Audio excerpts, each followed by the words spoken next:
Oh, I'm feeling good today, boys. I'm feeling like King Midas. Everything I touch, it turns to gold. Welcome, my friends. We're gonna get the stream started off with, maybe my favorite YouTube video of all time. I hope I can help. Necromancy may be legal in Cyrodiil, but few will openly admit to practicing it now that the Mages Guild has banned it. Farewell.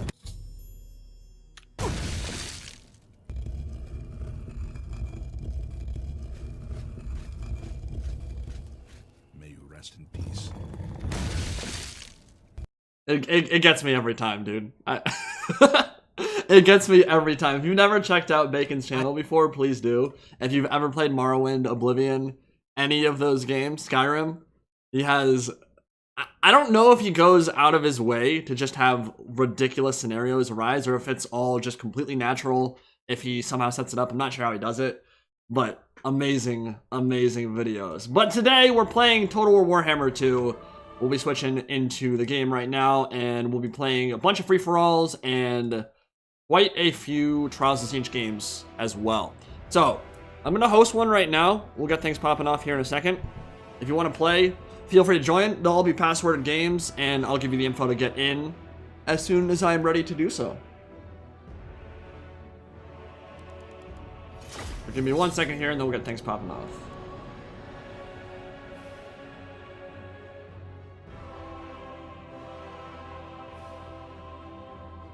Alright, so game name is going to be Milk and Cookies Total War. I think we'll start off with a free-for-all, if that's cool with you guys. Password is 9, and we are playing on vanilla, of course. No SFO, none of that stuff. We're just going straight for the vanilla game. And I think I'll host as spectator. I'll definitely play some on stream today, but might be fun to just do a little bit of commentary while we watch a bunch of randos kill each other. Always fun.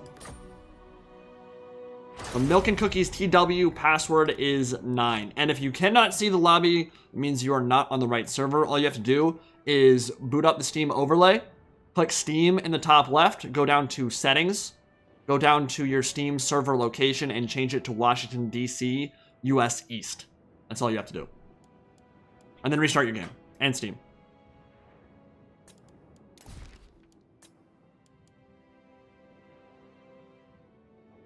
I don't know who hurt us, Jake. I don't know what the deal is, man. They be hating. But welcome, my friends. Hope you guys are having a wonderful November 10th. We are quickly coming up on Thanksgiving. We are past Halloween now, and a new DLC for Warhammer 2 is on the horizon. Don't know exactly when that will be dropping yet, but big rework for the Wood Elves incoming. I think we can all agree on that, and then what they're facing, we will find out soon enough. And last couple days have kind of... we've seen some sunlight break through the horrible shroud of clouds we've dealt with over the last 8 months or so. Vaccine for Covizi potentially on the way, although disseminating that across multiple countries and continents will not be an easy logistical challenge. But still great news on that. Hello, we got Radcliffe, we got Death Dragon, we got Sweaker Papa 69. Nice! We got Radcliffe 40. Okay, so I think the first map we're gonna rock is, you know what, let's go Desert Canyon. Looks good on stream. Don't know what it is, but for some reason desert maps in general seem to look better on YouTube. Less artifacting, less blurring, less of that ugly visual quality that you kind of come to expect from 1080p, because I have no idea what YouTube's doing, but they have really gone out of their way to dumpster 1080p quality, which is why I upscale to 1440p now to get much better bitrate, and hopefully that comes through on your guys' end too. Still can't stream in 1440p. We will work on fixing that as soon as I get a 3080, which might be a decade from now. We'll figure that out soon enough, I guess. Welcome Diane, welcome Luke, welcome Horace Heresy. Literally just type into Google, change Steam download location, and that's all. It should come up, and it's very simple. I think this stream's gonna be maybe 3.5 hours. We'll see how long it goes, how my voice holds up, how much commentating I do, because that's a big part of it. If I'm screaming into the mic for 3 hours straight, then my voice will start dying at some point here, but if I'm playing, I'll probably be talking less. Alright, so get your guys' builds going, and you know what, chat, right now, let me know, are we doing Trials of Tzeentch free-for-all, or are we doing anyone can build whatever the hell they want? We are going to go Ultra Funds, I know that, so 17,000. Let us know, should we go Trials of Tzeentch for this first free-for-all, or go for a normal free-for-all game where people can build whatever they want? Just type normal, or type TOZ, or Trials of Tzeentch, either one.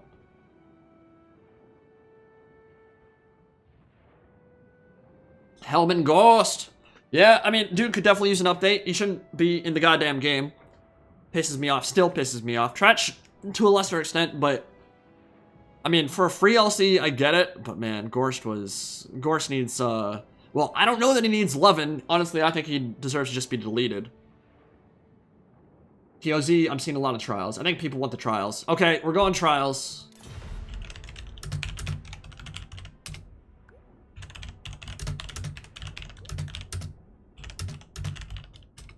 Yeah, I'll put unit caps on.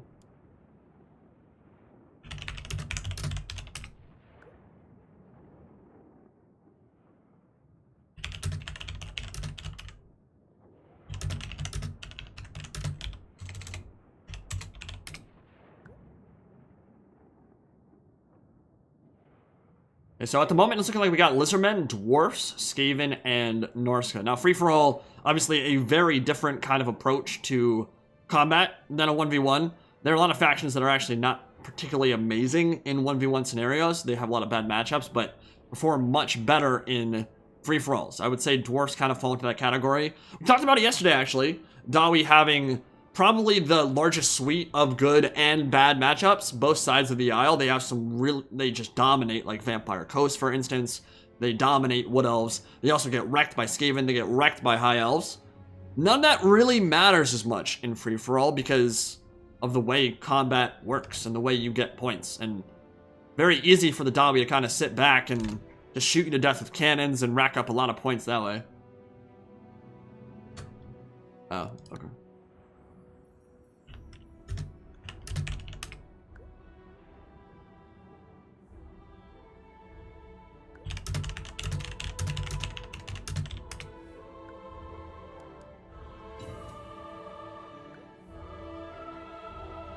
No, I think after the last AOS book, Dark Elves are more possible option for an enemy for the... What does that mean? I don't know what that means. Dark Elves aren't in Age of Sigmar. They're a completely different race. The Elves in general kind of form completely different factions. Like, Druki are no longer Druki. Marathi is no longer the same Marathi. She kind of turns into a hot hentai snake waifu lady. Which, I mean, to be honest, is pretty thematic for who she is as a person. Malekith, I think, merges with Seraphon, his dragon, and becomes, like, some deity, essentially.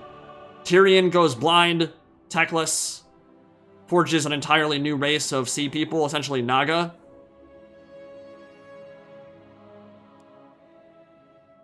So I'm not sure which Age of Sigmar book you're talking about.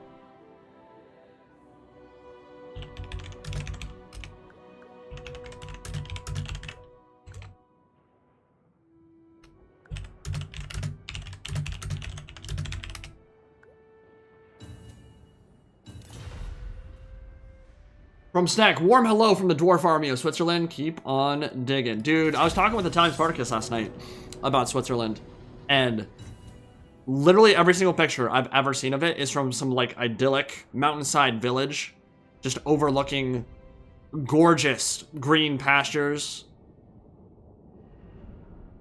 cozy little towns. I really want to go. I've actually still never been to Europe. It's been something I really want to do for a long time.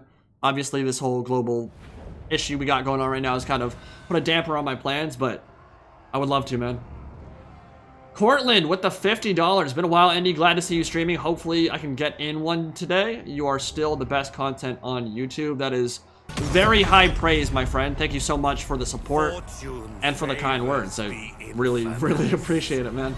Great way to start off the stream. And yeah, let me know what your Steam alias is, and we can see about getting you in for sure.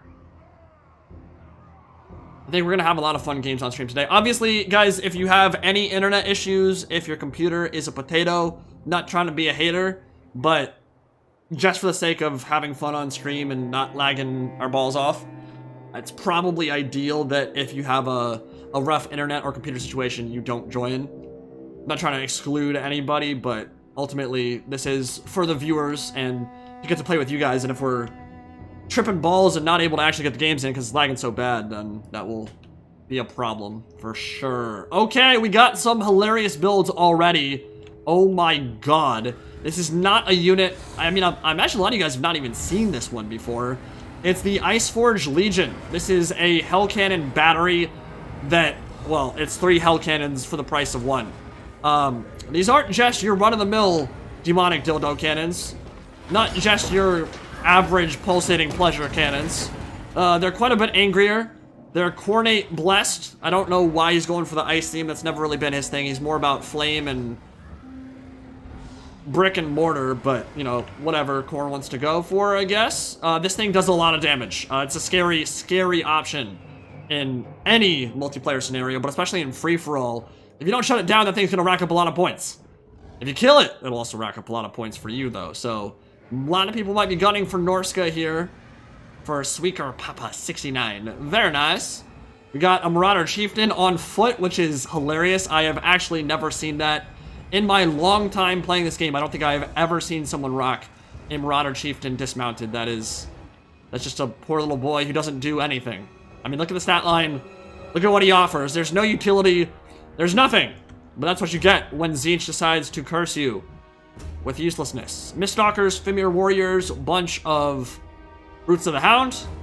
Decent infantry front line here.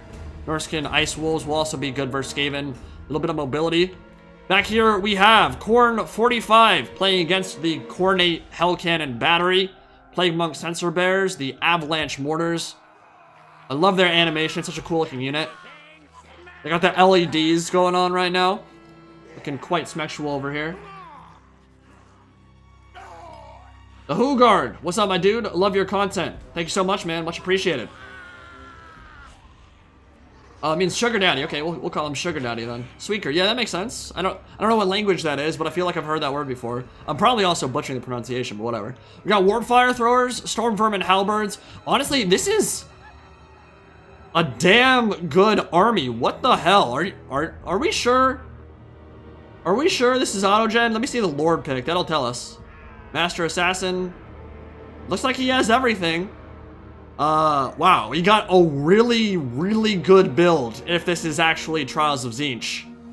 I'm a little dubious right now. He might just not have understood the rules, or maybe it is a true Trials of Tzeentch. I would love confirmation. I'll ask him. Khorne, did you autogen? Because that looks like too good to me, man. Like, it's got elite infantry. It's got a bunch of chaff out front for fodder to throw into the meat grinder as expendable troops. It's got Council Guard in the rear, bunch of weapon teams, even a Doom Wheel to kind of force the issue further ahead. Yeah, I'm not really too worried about who wins any of these games, guys. So if you want to stream snipe, I guess. As long as you're not hurting the final product, I guess I don't really care. Anyway, we got Lizardmen. Radcliffe 40, rocking a Feral Bastillodon. Stegodon, another Feral Bastillodon. We got Slan Mage Priest of the Lore of Heavens, of course, with his full spell kit. Looking mighty thick on his toilet seat of the gods, and his King Chief right next to him. Got some Cold One Riders. And some Blessed Horn ones, which are scary. Look at that stat line, that's terrifying. It is a little bit thematic, you guys are right. It's a bit thematic that the Skaven player might be cheating right now. And then we got Death the Dragon Slayer with a Dawi build. Looks like he wants to move his artillery over to the choke point. You're all good, Khorne. If you auto-gen, you auto-gen. I'm not doubting you.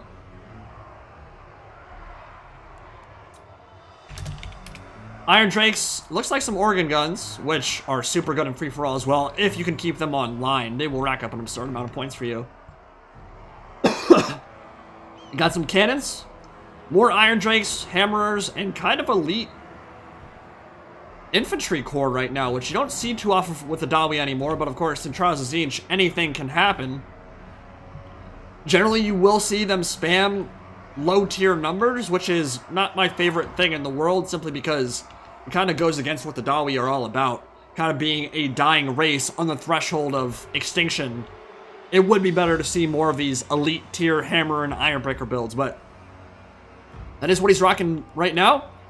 And maybe chat can let me know.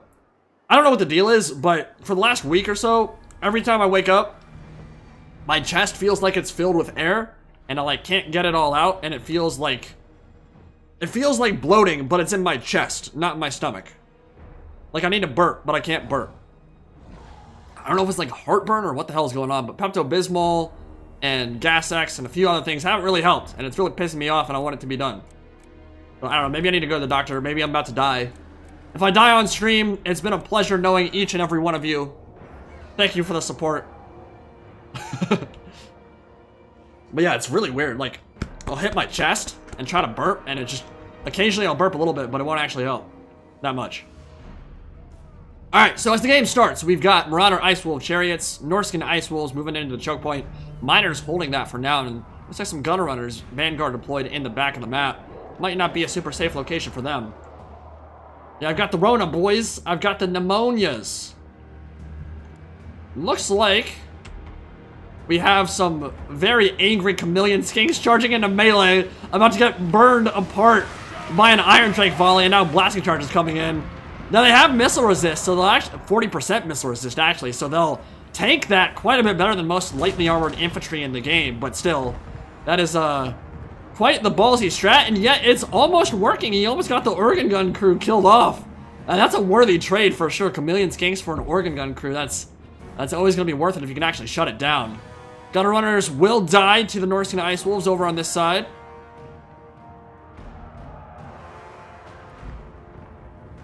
You're right, I can't die. Warhammer 3 is coming sometime in the next decade or so. It isn't my time yet, boys. Alright, Norsa's going straight for it. You can see that the Iceforge Legion is unleashing its sticky, icky, white ectoplasm across the battlefield. Very fitting for a pulsating pleasure cannon, as one might expect, and already taken out one of Ikit's Zap Zap cannons, which hasn't done a whole lot of damage because Femur Warriors have such high missile resist on the way in, but the Avalanche Mortars and the Jezzails will rack up a pretty terrible toll in and amongst this Norscan front line. And they've got a lot of elite infantry too, so Norse is going to have a hard time in this fight, I think. They don't have quite as much support up here as they would like, but the Iceforge Legion can fire into the Plague Monk Sensor Bears and get rid of some of these Storm Vermin, and the Council Guard might be okay. We've even got some Ripper Dactyls coming over to attack the Jezzails. Nice move from Radcliffe 40 and the Children of the Old Ones. Big lightning strikes hitting on the Femur Warriors from that Ikit Zap Zap cannon.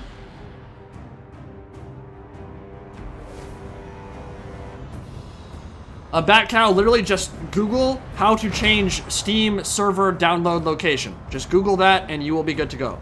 It's very simple, but it's Steam overlay, top left, go to settings, change Steam server download location. All right, we got Blessed Horned Ones charging in with Slayers and Hammers. We're getting beat up bad by all this armor piercing, all the Clever Girl Raptor calves landing into the infantry right here. Lizardmen getting pretty blobbed up in the center, trying to push on to the Iron Drakes. I'm getting a little bit of lag at the moment. I like the organ gun positioning right now. This is a brutal approach for the Icehorn Marauders and Norska. They don't have a lot of places to go. Right now, it looks like Radcliffe is out to an early lead, but neck and neck and neck and neck all the way through. We've got pretty much everyone around the 4,000 point mark, so it can really go any way. Looks like the Poison Wind Mortars were shut down by the Ripper Dactyls, and so were the Warplock Jezzails. So this unit right here is the reason Radcliffe is in the lead at the moment, racking up so many points with the Flyers. Love seeing that kind of aggression from Flyers in free-for-alls. People don't expect it. They're focusing on another part of combat. They come in from the rear and they start messing you up bad. Yeah, Iceforge Legion now firing into the Council Guard Storm Vermin Halberds. Hasn't landed a shot yet, but densely packed infantry means they are a perfect target, especially when they blob up around a werewolf. Not really where the Werewolf wants to be, but if you can hold out for a little bit longer, Iceforge Legion could really send that Council Guard into a tizzy for sure. Plague Monk Sensor Bear is pushing up right now. We got Mist Stalkers kind of sitting around, not doing a whole lot at the moment. Frostworm was absolutely shish kebab by something. Probably the Skaven weapon teams. Ripperdactyls have done what they wanted to do, and now they're coming back over to deal with the dwarfs. Now, the cavalry on this side has not had too much fun. They earned a little bit of chevrons, but they got messed up pretty bad.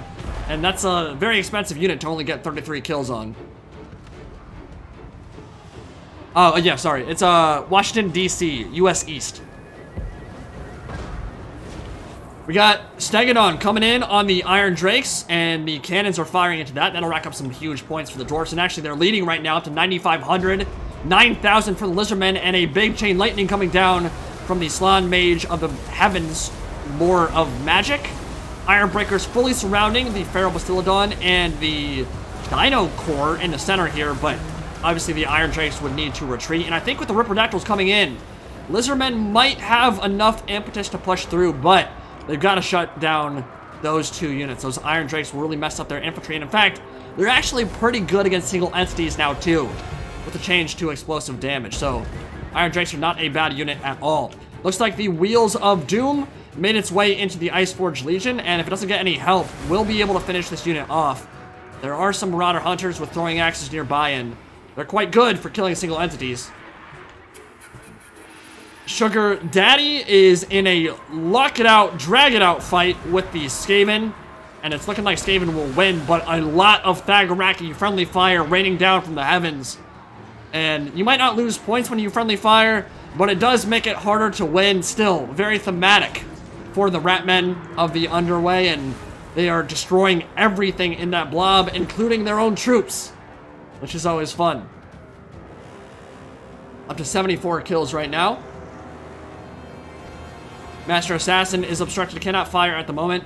No one with the $10. First stream, Kazook, Kazook, Kazook. Ha! Thank you, my friend, much appreciated. Dinos are going to rout here, and Lizardmen look like they have run out of steam on this side. Dwarfs are in the lead, and looking pretty healthy, too. But Ripperdactyls are still on the prowl, and remember, these guys can go wherever they want, whenever they want, and get a ton of points. So even if the Lizardmen lose every single unit but them, well, they can still do a lot of damage and potentially still win the game. They're very close at the moment. They got to get away from these Iron Drakes, which are raining a lot of fire on them at the moment. Yeah, those hammers are full HP, have 0 kills, but 0 losses and 0 HP damage to them at the moment. So yeah, dwarfs are looking pretty strong currently. Skaven, a little bit less so, but they did clean up the Norskins over on this side, so it's looking like Sugar Daddy, well, might need to find some new friends here. He's running off the map, and I'm not sure we'll be seeing him again. Werekin and Marauder Chieftain might come back, maybe? Oh, that's so unlucky. He's so close to the white line, and I don't think the oh, yeah, he's gone. That's sad face if you're Norska, because that would have been a fun unit to hold on to the late game. Looking like he might not have enough points to climb his way back into first place at this point. We might very well get a Dwarf and Skaven matchup here in the late game. Yeah, Dwarfs are reasonably ahead at the moment, but Skaven just have to win the 1v1 and then got this in the bag. Yeah, Dawi free-for-all. So the issue with Dwarfs in Trials of Tzeentch is that you need specific builds to counter what the Dawi bring. So if you don't get a lot of armor piercing, well, it can be an issue fighting Dawi, because no matter what they pick, no matter what they get in Trials of Tzeentch, it's going to end up being a lot of heavily armored infantry no matter what. So yeah, if you don't have the right kit to counter it, it can be a problem. So Dwarfs didn't seem to have any issues dealing with that 1v1 over on this side. I think we're gonna need to force these guys to get their asses moving a little bit here.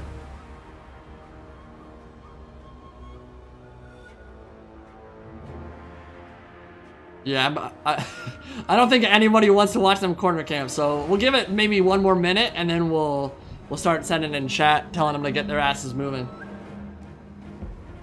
Plus, you don't really have to camp with either of these builds, honestly. I mean, they both got weapon teams, they both have artillery, but you can still send up the infantry and just start shooting each other. That's probably the play. I think what the Dwarfs are trying to do right now is just wait for the dinos to get dealt with. Does have the tools for doing so. Slayers will do well here, but they'll also kind of get wrecked, and they only have 980 HP, so little bit of friendly fire from the organ guns or cannons, which is exactly what happened. Doesn't really help, but yeah, the Bastiladons are gone. The Ankylosauruses are gone. What is your guys' favorite dino, by the way? Like, not talking Warhammer. I'm talking in the history of Earth.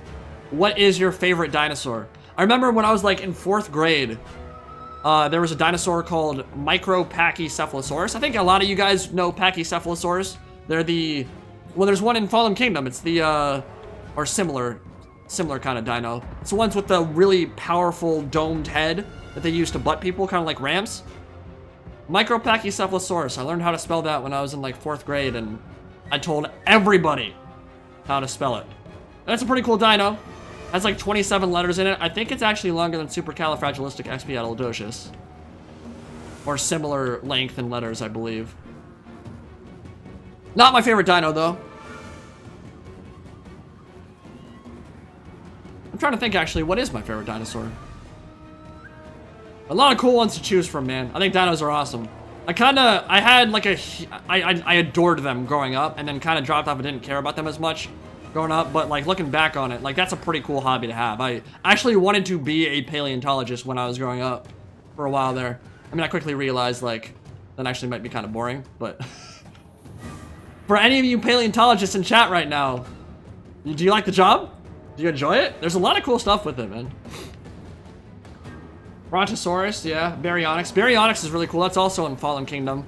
I believe that's a dino that walks through the magma, which is maybe the worst representation of dinos I've ever seen. Like, there's no creature on planet Earth, in the history of planet Earth, well, maybe like a honey badger or a wolverine, but besides that, that will deliberately, like, hurt itself to hurt other things. It's not a natural reaction for any animal. Walking through fire to eat somebody, like, that's not a thing. But they look cool. Yeah, Baryonyx, I think, is, related in some ways to the Spinosaur.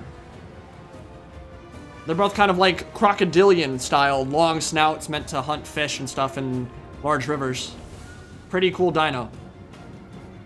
Dilophosaurus is also a good one. Your mom? Wow. Brutal, savage, wrecked. Well, my mom's dead, you ass. So I hope you're happy now. One way to make them feel bad about themselves. Got them, boys. Quetzalcoatl. Well, it's also the serpent god of the Aztecs. I don't actually know what that dinosaur looks like. Well, there are no more dinosaurs on the field. It looks like they all went extinct for the lizardmen. And the Skaven are shifting all the way to the white line over here. And dwarfs look like they're gonna need to approach, but there's no ammunition really left.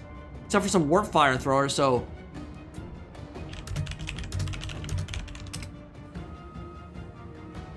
No need to pitch a tent here, boys.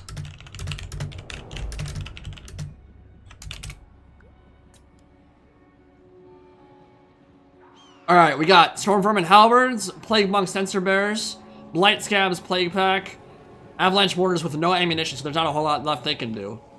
Take a look at these Blight Scabs. Oh my god, they're so effing cool. I love the animations for these guys. And those nasty, rotted spines coming out of their pestilent backs. I think Quetzalcoatlus is a, well, I could be wrong. I'm pretty sure it is a dinosaur. It's just named after the Aztec serpent god. Quetzalcoatl is the Aztec serpent god, which I learned quite a bit about from the Age of Empires 2 Conquerors Edition campaign.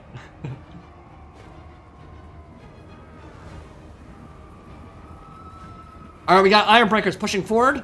Does not have any blasting charges left, which it would love to have. I mean, it would just absolutely destroy Skaven infantry on the way in here. I like that he's using the Ikit Zap Zap cannon as meat shields at this point, but this, I think this is gonna be the Dwarfs game. I don't think the Skaven have the tools to do anything here. Honestly, the Lizardmen should come over here and kill off these Ironbreakers. That's what I recommend Radcliffe do at the moment. Just go after the Dwarfs. Like, it's obvious the Skaven are going to get wrecked here. The only way Lizardmen win is if they deal with the Dwarfs now and team up with the Skaven, which thematically might not make the most sense, but in terms of the points that are left on the field, That's exactly what they should do. Get rid of the Iron Drakes. Get rid of the stuff that's destroying all the Skaven infantry. My god, they're racking up so many kills right now. So much HP damage. It does look like they want to go for the dwarfs right now. Well, yeah, that's brutal. Fighting in this choke point against Dawi, that is exactly what they're made for. Oh. Oh, it's just utter immolation. And actually, one of the things I love about these maps, if the Ripperdactyl's got a good charge, they could actually send models flying over the edge, and they'll drown. They won't come back. They'll die. So that would be pretty cool to see, but I don't think they'll be able to toss them over this side.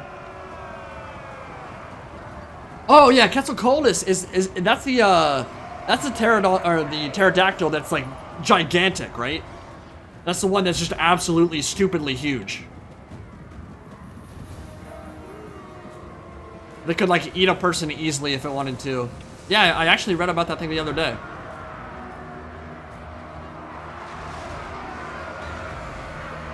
Yeah, Colossadon Hunters and Ripperdactyls doing what they can here, but now the timing wasn't quite there, which makes sense. I wouldn't imagine the Skaven and the Lizardmen to time their assaults particularly well.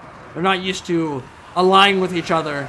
But if that Ripperdactyl attack comes a little bit earlier, maybe they have a chance to push through, but dwarfs are looking strong at the moment. Death Dragon Slayer up to 17,500 points. We got Khorne 45 and the Skaven at 1,300. And we got Radcliffe at 1,300 as well. So they're fighting for second place now. Skaven might be able to take that. Yeah, Ripperdactyls are gone. But dwarfs will certainly be able to pull this one out. And I think we can call it there, boys. What's the name of the map? Desert something? We'll check in a second.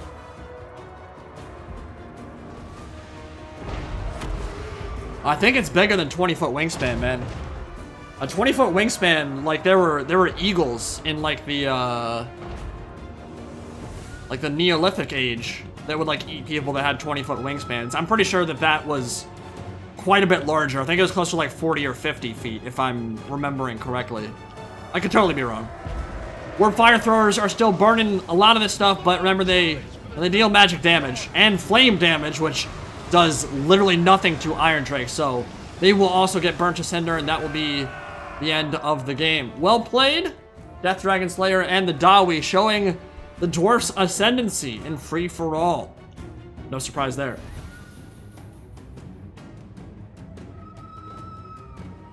Conrad, if you're trying to play, well, we'll have some more slots open after this game, and it'll be milkandcookiesTW password 9 is the way to join. So just when the lobby comes open, first come, first serve, and we'll be rotating players in and out all day. Just concede. Guys, let's move on to the next one.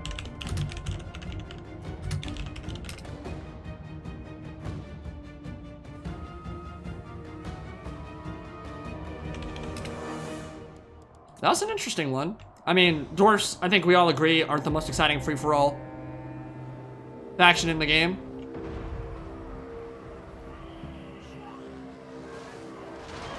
But there is something to be said for Iron Drakes just destroying entire sections of enemy armies, and blasting charges are always fun to watch too. It's usually kind of like a 4th of July thing going on when the Dawi get their whole battle lines firing. Probably ban dwarves for the next one. They are actually quite good in Trials of Tzeentch free-for-alls. We saw it there. Like I said, you need to tailor build your army to fight Dawi, and when you're getting an autogen build, obviously you're unlikely to get something that is meant to fight dwarves. But well played to Death Dragon Slayer. Dominant performance there. Khorne 45 in second. Had a very good army, but maybe not exactly an anti-dwarf build either.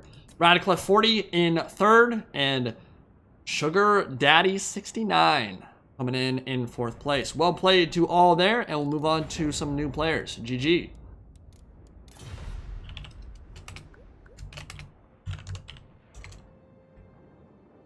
I'm just going to rehost it. That'll make it easier. Alright, so this time we're going to name the server Indie Pride 69. Password is 69. Nice. And we'll get another Trials of Tzeentch free-for-all. That's pretty fun. Oh my god, can someone please just like reach into my chest and rip out all the air that's just trapped in there for no goddamn reason? You know that scene in The Wolf of Wall Street where Matthew McConaughey, like, you jerk off, bro? You jerk off? And then he just starts doing the chest beating thing. That's what I've been trying to do for like the past like 72 hours. Just like burp the baby, but it ain't working, playa. And the Pepto-Bismol's not either. Why is this happening to me? Desert Canyon is the name of the map.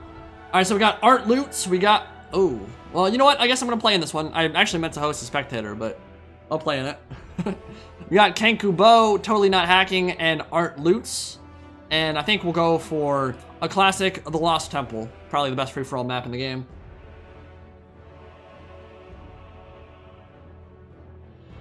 We're gonna work in a bunch of games, Diane, so we will do plenty of normal matches as well. I don't know how many 1v1s we'll do. Might end up doing like 2v2s or something instead. But we want to get a lot of people on stream and playing. Kind of like the point of this whole stream today, so I think what we're gonna do is probably a lot of like the multiplayer battles. Multiplayer, like multiple players, instead of just two. Just so we can get more people on stream, you know what I'm saying? Alright, chat. Let me know what faction am I playing, and then we'll try to Tzeentch it up.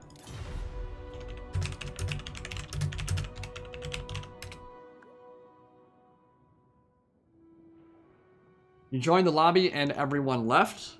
Oh yeah, I rehosted the game, man. So again, lots of games today.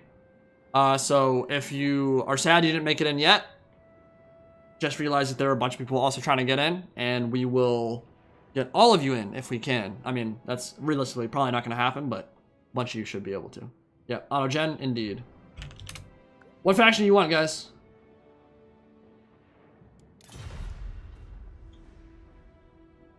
Like I said, I'm a god at everything I do in life, so obviously there's no possible way we can lose this game. It's going to be super easy.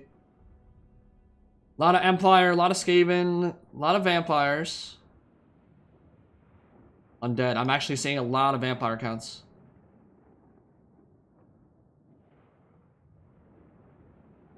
And a lot of wood elves.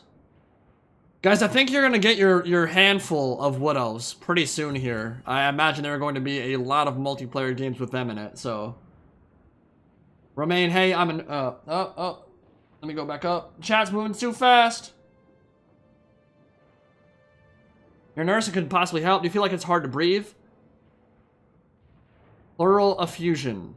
I don't feel like it's hard to breathe, no. It literally feels like the feeling you have when you need to burp but can't. It literally just feels like there's air trapped in my upper chest. It's actually the exact kind of feeling, I don't know if you guys have it when you eat sometimes. You have a lot of rice or pasta too fast. It's that exact same feeling, but it's just staying there for a while. And when I eat, usually it kind of goes away, but especially when I wake up right now, dude, I'm almost feeling a little bit nauseous from it. Like, I don't know what the hell's going on. It's weird. I mean, realistically, I probably should go to a doctor, but it also could literally just be gas, and if it's just gas, it's not really a big problem. Alright, I'm playing vampire accounts, and I actually like the build a lot. Like, this is pretty damn good. Sorry, I'm not gonna talk about my gas and burping on stream the entire day. I mean, until I start dying, and then I might, like, shout for someone to come save me. I got the Red Duke here on foot. I mean, he's a vampire lord, so that is nice. I've got a White King, got a bunch of Graveguard, Black Knights, Fellbats, Blood Knights. I mean, like, this is actually pretty godlike. And we got High Elves, Greenskins, and Lizardmen as well.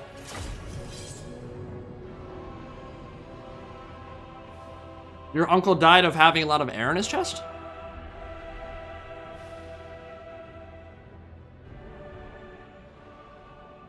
I'm sorry to hear your uncle died. I'm not actually super worried about what's going on right now. But I would like it to stop. Excuse me?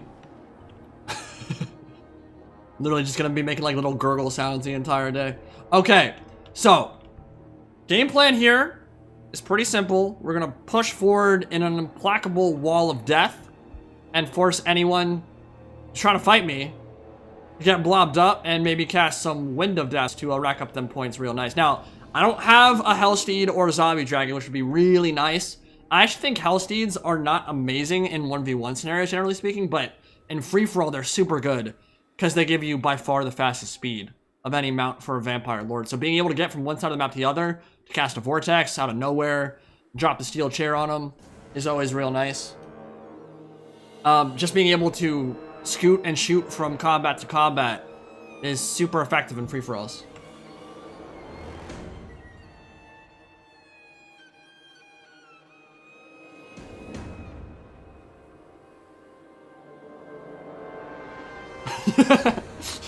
Jacob, that's pretty much exactly why Googling this stuff is like not helpful at all. Yeah, it's like I'm either literally about to die or I just had too much to eat. One of those things. Yeah, the hiatus hernia. Yeah, dude, who the hell knows? I'll probably see a doctor soon if it continues. Also, I'm getting hot in here, so PJs and shirt about to come off, and my rippling six-pack, massive pectoral muscles, and well-toned triceps about to be suns out, guns out. Fortunately, none of you guys can see this amazing physique because I don't have a webcam. Might change that one day. You know what I look like at this point, but very sexually attractive. One second. It's getting hot in here, so, you know, I'm gonna take off all my clothes. I am getting so hot. I'm going to take my clothes off. Let it hang all out.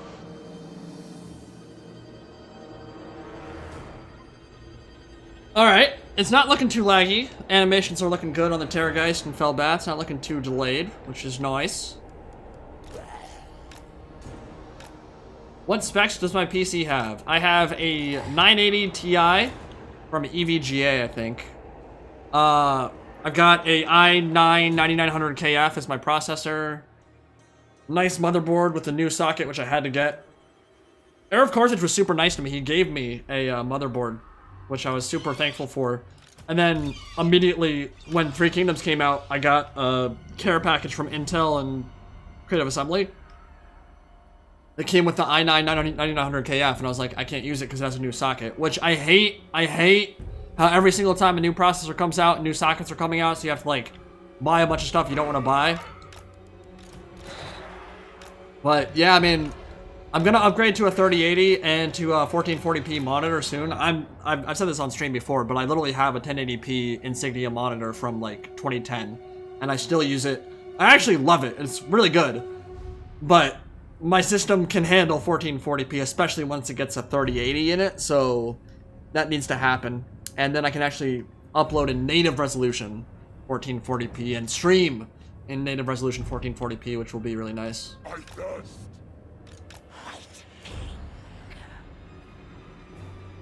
So yeah, I'm not exactly top of the line, but like functionally it's a very good computer and I'm quite happy with it. GPU is a little bit outdated at this point, but the kind of frustrating thing about Total War is that even getting a max level GPU and a max level processor, like the way these games are optimized, it doesn't really work in terms of like getting you're not going to get 120 FPS in battles with 5,000 people zoomed down. It just doesn't happen. It's kind of one of my frustrations with the Total War series is that while their optimization for like low end and stuff is maybe okay, and you can get it to run on a lot of computers, you can't get it to run stupidly well on like any system. Like you're not going to be looking at 140 FPS zoomed down on any system, even top of the line. Whereas there are plenty of games that look visually much more stunning, that look way better, that can. So that's not really my favorite thing, but I don't really know how all of that works. I just know what the end result is, and the end result is that Total War games aren't the best for that. Alright, so, game plan. Terragoosen up top. Blood Knights and Black Knights patrolling in the back. We'll go just a thick formation here. We'll do some splitting. Actually, you know what? Let's do one Fell Bat with the Terrorgeist.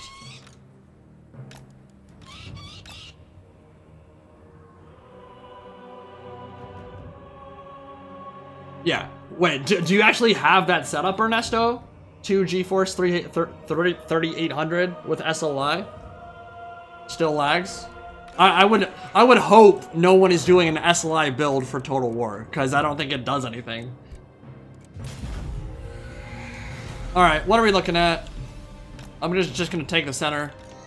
I'm not seeing a lot of artillery. We got Lizardmen on the right. Oh, we can maybe just... Oh yeah, we can just tie them up. Alright, we got all this cav here, so let's try to kill some of these if we can.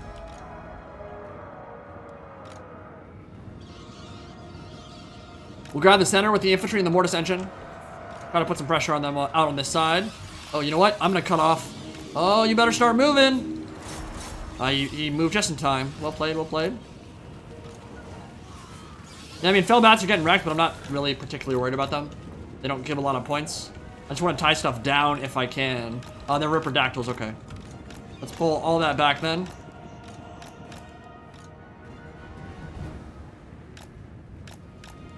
And what we could do, actually... Well, let's see what they have. Saurus, front line, Temple Guard. Actually, I could rack up a ton of points fighting Lizardmen here, so I think we will go for him.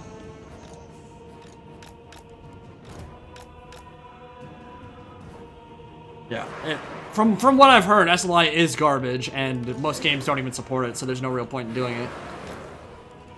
And I also can't imagine needing to buy 2 3080s for any game anyway. Like, what game would even benefit from that? I can't think of too many. Welcome to the stream, my friends. We got 730 people on today. Hope you guys are enjoying. There's an Ancient Sally. So, actually, let's pull the Grave Guard back. Oh, that didn't work. Alright. We're just going with the Terrorgeist.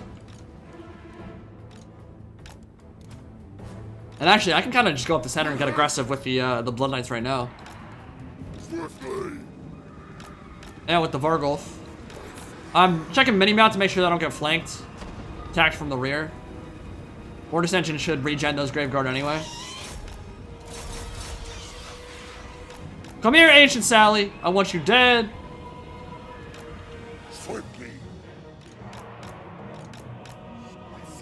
He is a Howling Warpgale. Okay.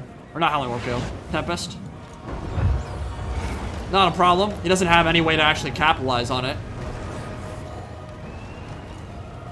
We got a bunch of Fellbats to help out the Terrorgeist as well. Okay, well, if they get close, let's see how long this thing lasts.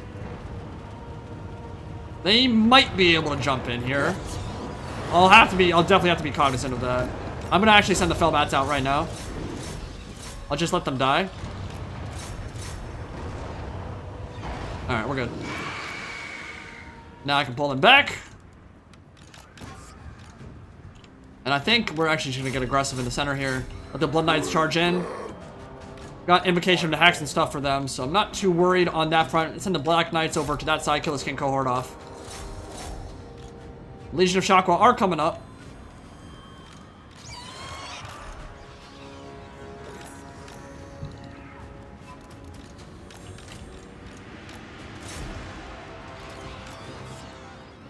And our infantry formation is getting a little bit out of control right now. Alright, let's pull the Blood Knights back. Let's bounce over to this side.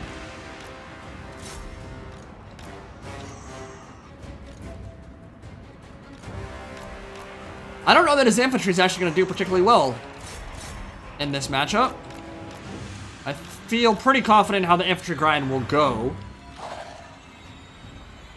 Just want to get rid of this King Cohort immediately if I can.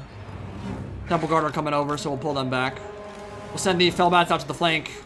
Keep you guys back here. White King go on up the center. Gotta be cognizant of where that Mortis Engine is at all times, because he could mess me up pretty bad if I'm not careful.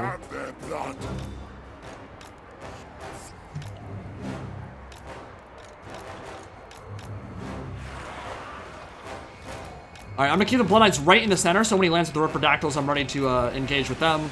We don't want to get blobbed up too much against that Ancient Sally, so we'll spread out the infantry a bit. And the Black Knights over here. Red Duke can fight. He's gonna be able to shoot it, but I'm not actually worried because I've got Invocation to Hex and a lot of other stuff too. Oh, too blobbed up, too blobbed up. He's gonna try to drop rocks right now. Send the Terrorgeist in. Alright. Now we're getting a little bit, maybe a little bit too aggressive on that side with the Mortis engine, so send you over there. We're gonna keep these guys in the same control group. Send you over the top. Yeah, he's actually messing it up pretty bad. Definitely gotta pull that back now. Now, with haste.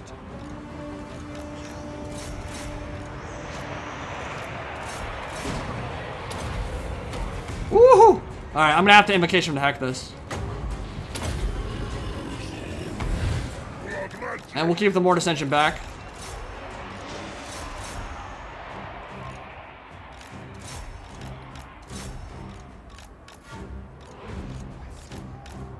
I should be able to close the gap on those less than Chameleon Skinks now. Yeah, they're dying. Send the Vargulf over here, and now get the Cav to come back over and help out against the Ripper-Dactyls. Send them down. Some pressure right there. We're pushing through. Let's get a Raised Dead in the back line here also.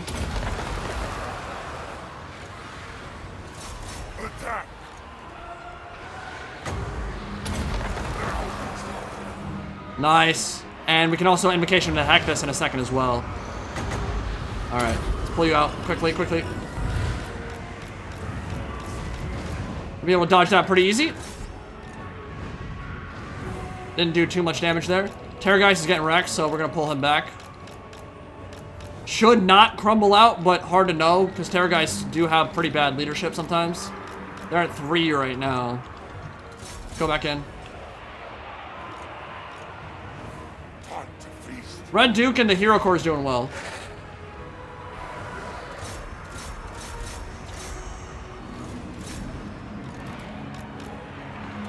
I would like to get the Red Duke on top of the Ancient Sally, so let's Raised Dead this, and then get you guys pooping on them. Well done.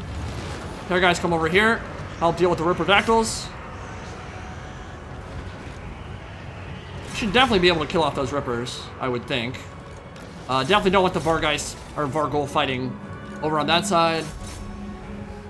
We're definitely losing on points at the moment, but that's because we haven't killed the Temple Guard and stuff yet. Honestly, this is actually not looking too good in terms of free-for-all. In terms of my points. I think I might need an Invocation to hack this blob right now. Keep the Terrorgeist alive if possible. No, cast it! I need it! Here comes the Forest Dragon. Ah, I'm actually surprised at how badly my Cav is. Oh, my Cav is doing so bad against the Ripper-Dactyls for some reason. I mean, it's a lot of Black Knights, which definitely isn't helping. Well, I think I'm gonna lose this. We'll see. Everywhere is death. Yeah, that breath attack just completely destroyed all of my Cav, man. I really thought those Ripper-Dactyls would melt to the Blood Knights there, but they did not at all. That was really painful. I'm going to breath attack him instead now, because he's blobbed up. That should do some good damage from the Terrorgeist.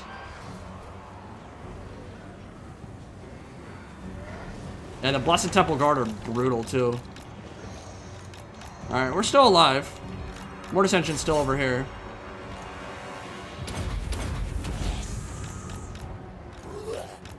Yeah, Vargul's gonna die, too. If I don't get him out of here right now. Let's go down into the Ancient Sally. Get you out of that fight. There's not a whole lot I can do at this point to support. Oh my god, it's actually dead.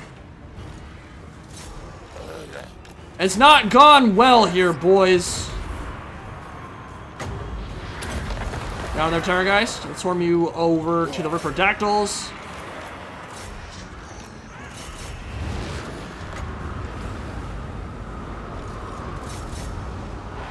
I don't have any answer to the Blessed Temple Guard. Except the Mortis Engine, which actually could help a lot, but now that the High Elves are coming over as well, yeah, Lizardmen are well ahead at the moment. They actually had a pretty damn good build for Trials of Tzeentch.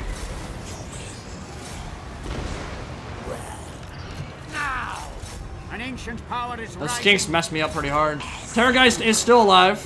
We'll be able to tear out the skink cohort. Yeah, there's not a whole lot left for me to do here, except die. Awake, minions. The soul quenches are actually messing up my Mortis engine as well. That's not a magic missile you see very often.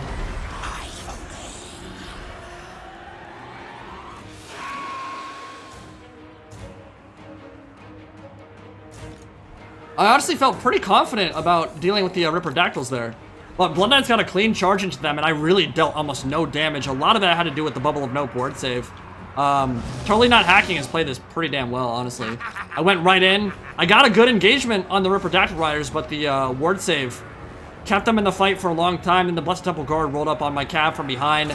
I got breath attacked by the Sun Dragon, and from there it was a little bit painful, my dudes. Beautiful decay. Mortis engine's dead too. Alright, well, we'll chalk it up. It's the first game of the day, and it's Trials of Tzeentch, so I can't pick my builds anyway.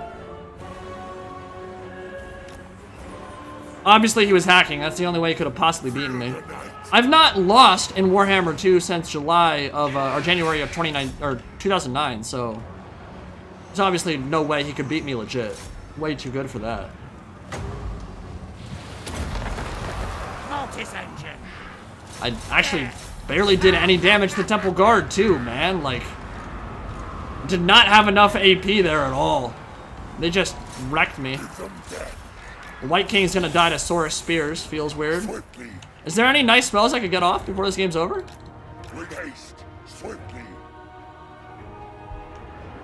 Nah, vampires are a good faction in 1v1. Corpse cat. Agreed. I mean, they have some bad matchups for sure.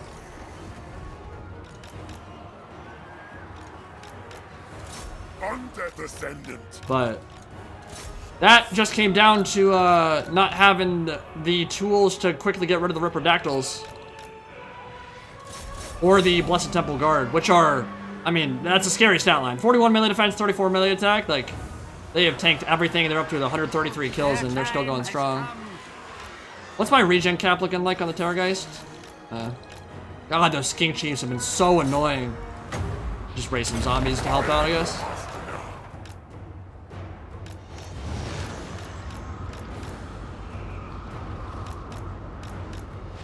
Alright, I'm gonna try to keep the Terrorgeist and Red Duke alive, and we'll try to... Well, we're not gonna get any win to deaths off this game, but we might be able to get some good breath... okay, or we'll just get hunted down by a bunch... by a bunch of flyers. 95 speed. Walmart Dragon is going to catch up to the Terrorgeist. I can't do anything except give him... Yo, cast your spells, you idiot. Alright, feels weird. Whatever. I'm done with this, boys. Everyone's hating on me. We'll plummet from the sky.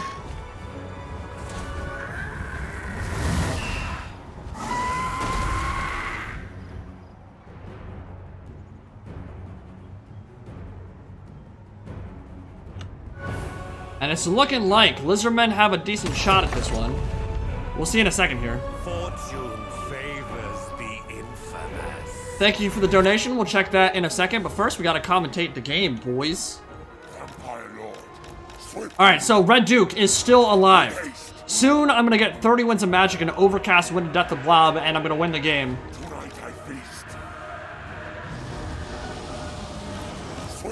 Nice breath attack coming in. Jack X with the $5, totally not hacking. Yeah, right. Obviously, he was a hacker, dude. There's no other explanation. Paul Vanderwerf. Big fan of your streams. They have helped me procrastinate my studies since 2015.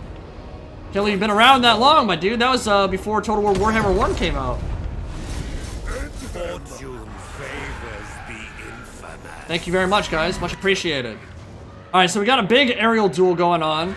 Got a Sun Dragon, Phoenix, and the Arc. Dude, that's a mean setup in Trials of Tzeentch free-for-all. Like, any kind of flying goon squad you can get is pretty damn good in an FFA scenario. And we've seen it before. Being able to go wherever you want and just engage anything that's isolated is a pretty big deal. Like, that That hurt. And High Elves might be able to take this one on the back of those 3 Gooners right there.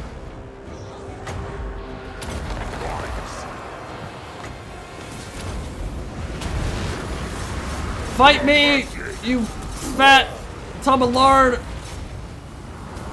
I want to play this like Mountain Blade. Attack him. Slay him. Or, you know, don't swing your sword. That works too.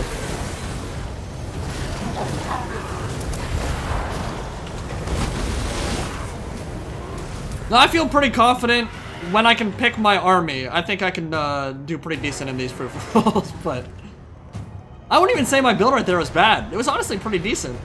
I don't know that it was the best free-for-all build to fight lizardmen, but I just want that Slan Mage Priest to die. That's all I want at this point. We're gonna give you Von Hall's Dance Macabre.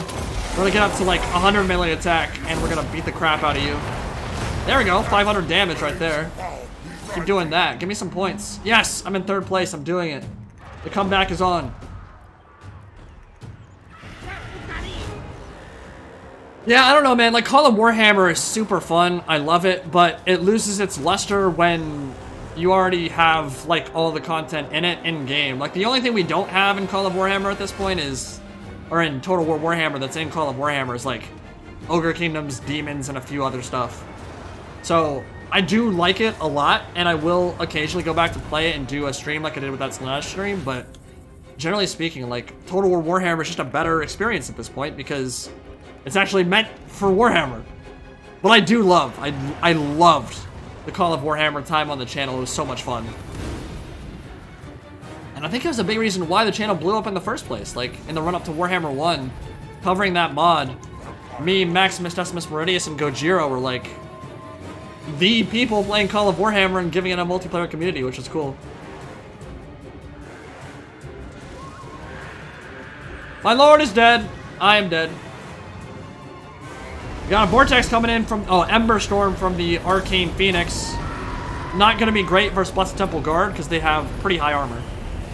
But Riperdactyls are still alive, and it's going to go right down to the wire. Let's see what they... I think High Elves have this, guys. Yeah, they've got a full-strength Tyrion. They've got a full-strength Noble.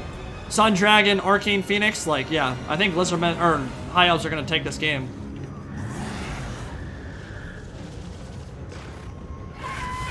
Do I think I'd be here without Call of Warhammer? Be here, like, would I have died if I didn't do it? Would my channel have not existed?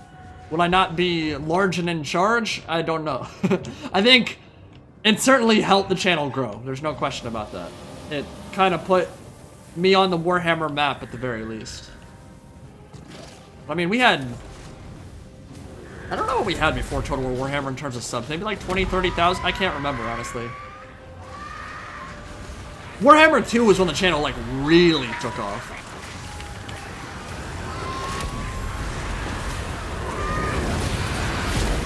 Oh! Oh! Arcane Phoenix is back in the hunt. Yeah. High Elves got it. I think. Oh, you know what? Lizardmen are 3,000 points ahead. 2,500 now. It's no guarantee, but I think with the damage you're dealing to the Ancient Salamander, that'll be enough to close the gap. I think that's enough for the High Elves to take it. What's left? That's it. GG, boys. Yep. High Elves more than barely squeezed it out. They actually had some powerful single entities left. Yeah, it's such an important aspect of free-for-all. Being able to get units like this. Phoenix, Sun Dragon, Arcane Phoenix. Just gooning up together. That was most of their points. Look how many chevrons they earned. And that Sun Dragon, by the way, the reason it has silver chevrons, that breath attack, finished off my Blood Knights and my Black Knights when they were pinned by the Temple Guard. That was brutal. But well played from them for sure. Nice little alley-oop. Blood Knights, honestly, were not used very well from me. But not a lot of great targets for them, honestly. Besides the Riperdactyls, which just wouldn't effing die. Did not have any magic. Yeah. That'll happen, man. Well played, well played. Alright, we're gonna host again. This time I will spectate. Dude, I honestly find playing and commentating at the same time is very hard.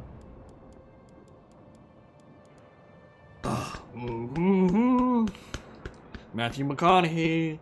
Hey, Leo, you jerk off, bro?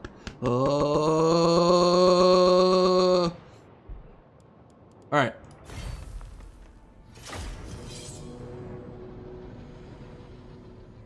Indie Pride, 60, no, we'll go,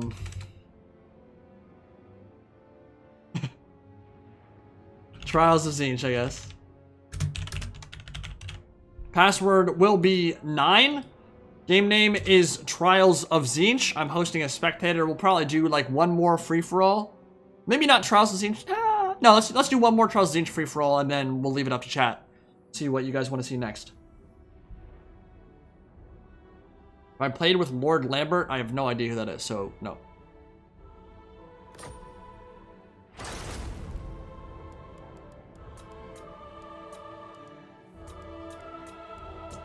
Alright, Warpstone Crater it is. Trials of Tzeentch, password is 9. Come on in if you want to play. Let's get this thing popping off.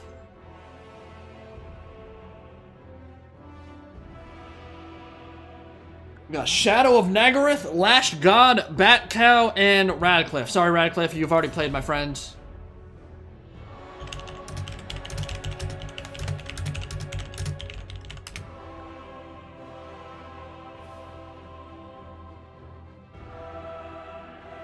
Yeah, if you've already played on stream, let other people have a chance, please. I understand why you'd want to play again, but there are many in chat who would like to play. But my apologies.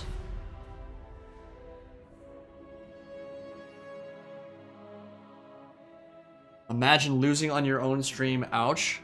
Well, like I said, I've never lost, so I don't even know what you're talking about. Like, I've actually not lost a game since January of 2009.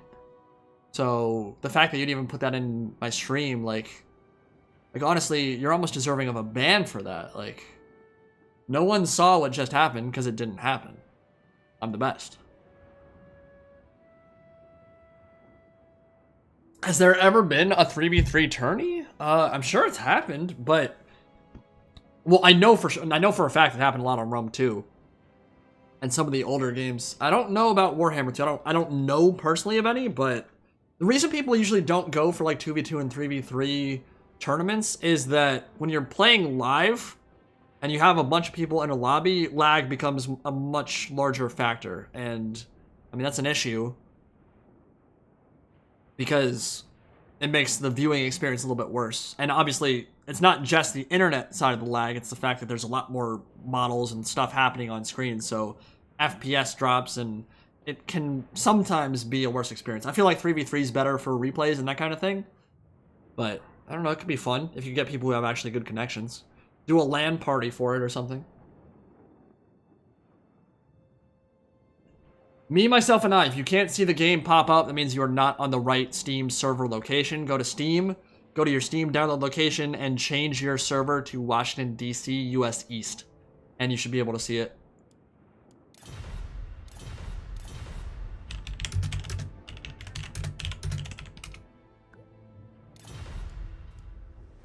Greetings. How are you right now? I am doing fine, Hugh. How are you doing, my friend? We've got Khalida of the Serpent God, the Blessed of Asaph. We got Shadow of Nagaroth playing as Norska. We got Bat Cow playing as Batman. Elf Batman. Where were the other drugs going? And we got Arizona Sundog. Yes, that's definitely Arizona. I think I saw him type it in chat earlier. That his weather went from 90 degrees Fahrenheit to 60. Yeah, 60 is a lot more palatable, I think, boys. Who played the Greenskins and who played Lizardmen in chat? I don't know, but I'm sure they will answer. Well played to Lizardmen player. Kicked my ass. But not really, because I'm the best. Warpstone Crater. We got... Dude, I'm still pissed. I made that, Skaven multiplayer video. I'm trying to remember who they were fighting against. Chaos, I think. I said sticky, icky, green cocaine in the first, like, 30 seconds of the video. Talking about Warpstone. Not a very, like, offensive phrase at all, but apparently YouTube censors said, you know what? Let's demonetize this video. And ever since then, I've been on this quote-unquote feature where YouTube has to approve my videos for monetization. It can take up to an hour after I've uploaded for it to be approved. So you guys have probably noticed this, but since August 19th when this happened, when that video got demonetized, every single video I upload, well, like 90% of them, take the full hour to be approved. So I literally can't upload them and make money until it's been approved. It's supposed to take 20 minutes or less for this approval to happen, but it almost always goes the full hour. And so that's why my uploads have kind of been later than I would like. I'm trying to work with YouTube on it to get it fixed. As far as I know, and I've talked in the YouTuber Discord with a bunch of other Total War content creators, as far as I know, I am the only person who has this checking ads pending system that doesn't immediately monetize my videos when they're uploaded. Everyone else I've talked to, which is more than like 25, 30 people, none of them have it. Which is a pretty goddamn frustrating competitive disadvantage. It hasn't really affected me in terms of like an upload yet, in that, like, for example, news comes out and I need to get the video out right away and have it go green right away so I can get it up and have you guys watch. None of that stuff's happened yet because nothing's been going on for the game. But all that stuff is coming up soon. So really frustrating. And obviously it just means that I sit around like twiddling my thumbs, jerking my dick while it waits for approval. It's so stupid. And the reason that system's even in the first place is because they want a situation where it's supposed to help content creators. It's supposed to help us in that, like, you don't upload a video and then 4 hours later something happens and it gets demonetized because the bots catch a phrase or whatever. So once it goes green in this checking ads pending system, you're supposedly good to go. Like, you don't have to ever worry about it being demonetized. But the thing is, I've had like 7 or 8 videos in the past like 3 years get demonetized. So like, that's like 2,000 uploads. So it doesn't help me. It just makes me, it just wastes time. It just makes me sit around for an hour after every upload, waiting for it to go green. Obviously, you guys probably don't care that much, but I want to share my frustration with it because it's really stupid. Oh my god. This free-for-all, dude, that's why you picked them, probably. Honestly, Bat Cow, I'm not going to accuse him of cheating, but I would not be surprised if he re-rolled more times than he should have, just so he could get the Knights of Torgaval. They honestly are stupidly good.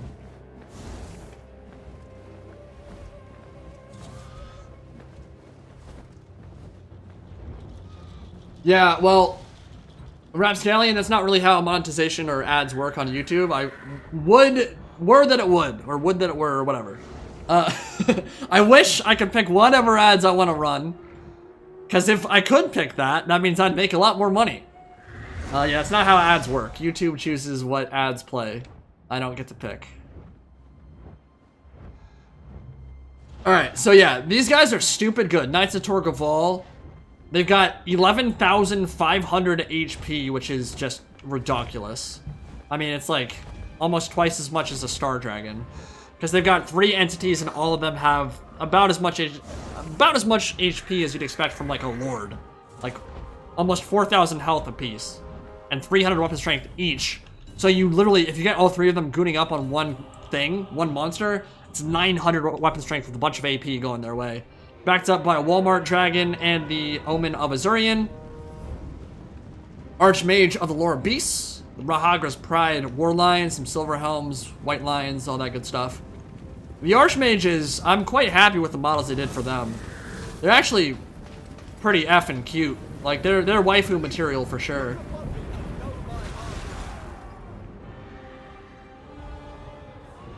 Oh, we got Iceforged Legion again? That's gonna hurt the high elves on the way in. That's going to be very painful.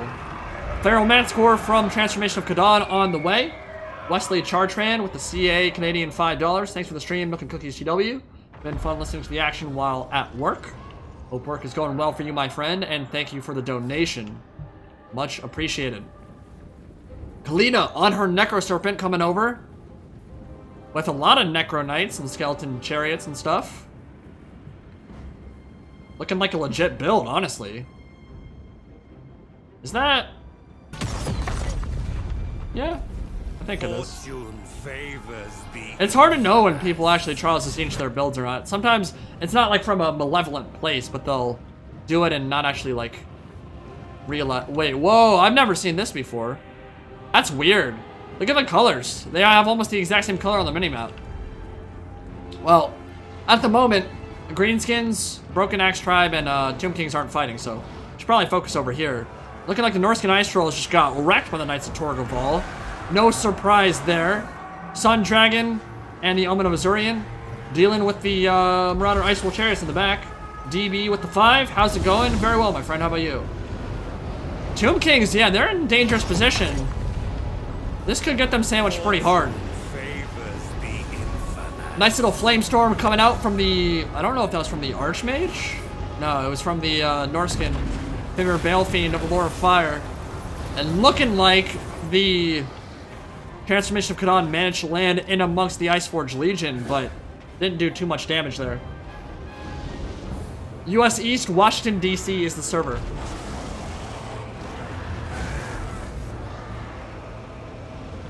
Yeah, we got Wolfric the Wanderer fighting in and amongst the Knights of Torgaval, Omen of Azurian, and the Sun Dragon, and this is a nightmare situation. Not only are the Skin Wolves weak to flame, which the Sun Dragon obviously has with its melee attacks, but I mean, that's so much weapon strength going its way. Curse of Anra here down to lower their melee attack even further, and yeah, Norse is getting absolutely diddlied on in that fight. That's going to be super bad for them. White Lions and Marauder Champions fighting out on this side. Looks like White Lions have the advantage for now, but I think that'll start swinging back once White Lions lose their martial prowess, which they just did. Over on this side, the Iceforge Legion moving into a nice location to fire into the fray. Get some good kills on the Tomb King's blob. And here we go. Orc, Boarboy Big Guns, Logie Bogies, Spore, Splodas, a bunch of Savage Orc Big Guns, and the Squig Hoppers of the Broken Axe Tribe coming in. Bat Cow with 7,500 points at the moment. Fortune favors the infamous. And the Broken Axe Tribe are just coming in with everything. Black Orcs should do well in this fight against Ushabti, against Nakar Warriors. Should make good account of themselves here. Big Windspeller Vortex would just eviscerate this blob. Me, myself, and I with the $8 might have to play a different time, man. Like to test myself against you sometime. B-Stigger is my user for Steam. Yeah, man, join the Discord, and we can maybe get some games organized at some point, my friend. If you're not part of that Discord, I will... Well, if I have any of my mods around, which I probably don't because they hate me, they can link the Discord link right now. But yeah, join that. We got a big something coming. Is that in front of Gork?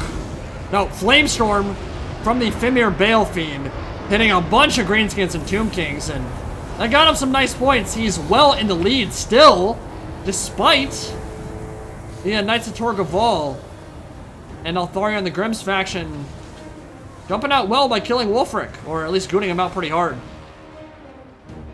Yeah, but all the single entities are still alive, which is a big deal. I don't know that anyone can deal with these boys. I mean, there's a reason they're a campaign-only unit. They're really fun in multiplayer, but they would need some additional balancing to really become a reasonable unit. They just have way too much HP and weapon damage for what they are. Nice Sunfang, or Seafang rather, from Wolfric coming out, slamming through the Spire Guard of Tor Yvresse. Archmage is still safe. And High Elves have cleaned up the back line here, and we'll push on to the squishy stuff right here. But there's a bunch of Necrosorpers and Kalita over here as well. Tomb Kings look like they got rolled by all that AP. Excuse me.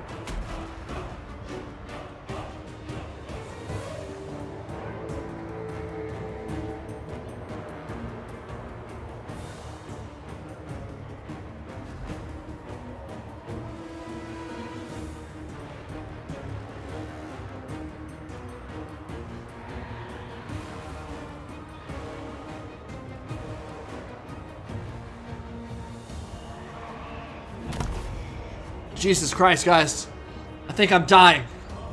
If I die on stream, let it be known I love each and every one of you. Oh my god, dude, I almost threw up. What the hell? It's fine. Nothing's wrong. My body's not trying to tell me anything. Seriously, what the hell, man? Alright, we got a Ragnarok Spider moving in with the Black Orcs. Some Night Goblin Archers coming in, and a big wind spell coming out. Burning Head, not going to do a whole lot to Black Orcs. They have too much armor for that. 110 armor means they just don't really care. Looks like Shadow of Nagarythe is doing good at the moment. They're at 13,000 points. AZ Sundog is at 11,000. Bat Cow at 11,000 as well. Nash God is actually not too far behind, but I think he's lost all his win conditions. Yeah, Tomb Kings don't have anything left, really. Few Necro Serpents. Nice breath attack coming out from the Walmart Dragon into the Jerkit Squigs. Polita coming in as well with that Tomb Strike for the Terror. All that stuff routing alongside the Necro Serpents, but... yeah, I think Tomb Kings don't really have a way to win this game. Norska has lost all of their units, so it'll be up to Bat Cow with Tori Vress and I guess AZ Sundog with the Broken Axe Tribe. They're looking pretty strong right now. That Ragnarok Spider is going to be a huge problem for the High Elves. Well, I say that, but the Knights of Torgaval could actually probably do pretty well against it.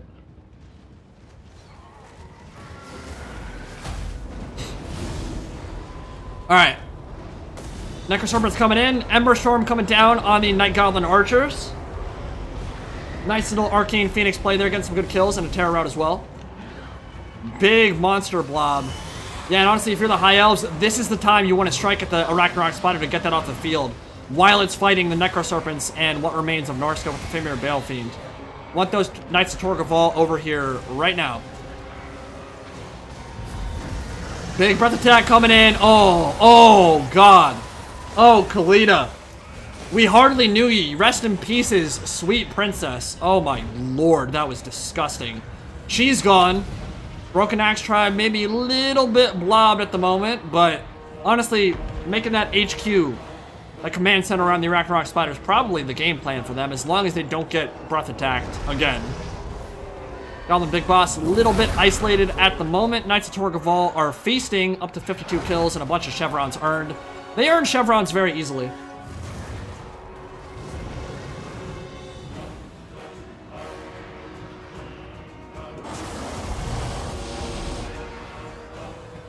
Yeah, we've got a pretty thematic battle. No Ground the Paunch, which is unfortunate, but looking like a Warden in the Paunch DLC fight right now. Broken Axe Tribe and Tori Vress. And High Elves are looking stronger at the moment, but the Broken Axe Tribe has more points. They're about 1,500 points ahead right now. Phoenix Guard, first into the fray. Guardians of the Shrines of Azurian. Silent and deadly. They cause fear, and they're about to charge in, deal with that Ragnarok Spider. Now, there are some Black Orcs which will help, but look at the stat line of Phoenix Guard, man. Almost 50 melee attack, 54 melee defense.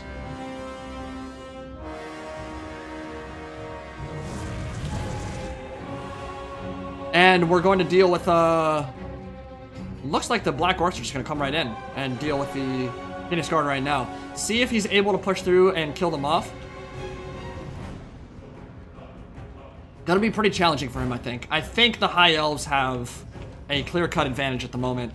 The Knights of Torgaval with the Arcane Phoenix and with the Sun Dragon nearby. Even the Archers firing in. Yeah, a lot of shattering. A lot of stuff routing off in the back.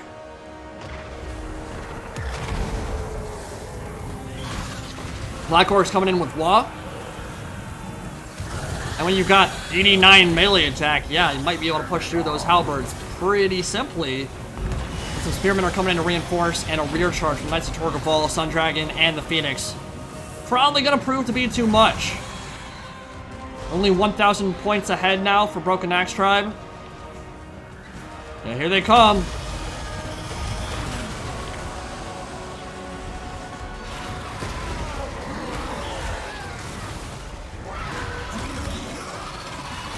Black Orcs and the Sheila are not going to be able to survive that. Well played from Bat Cow. Well played from Arizona Sun Dog, but looking like Tori Vress is going to take that one. Job. That was really close, actually. It's going to end up with maybe like a 3,000 point lead for Tori Vress, but GG.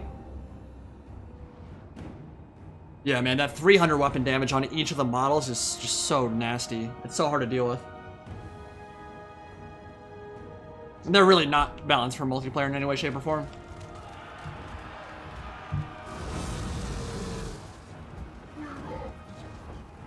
Look at that, man. 82 kills, silver chevrons earned, which means their stats get even better. 55 melee attack.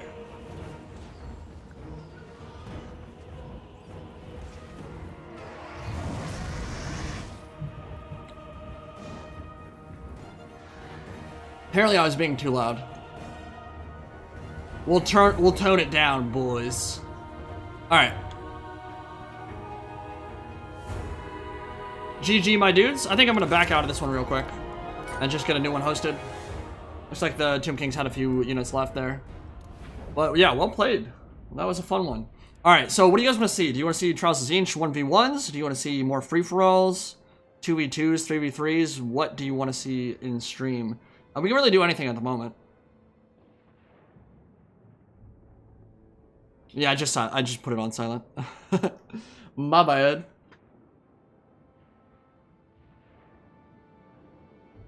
Yeah, let me know what you want to see. Give me 1 second. I'll be back in like, well, 15 seconds.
I have returned to tip the balance.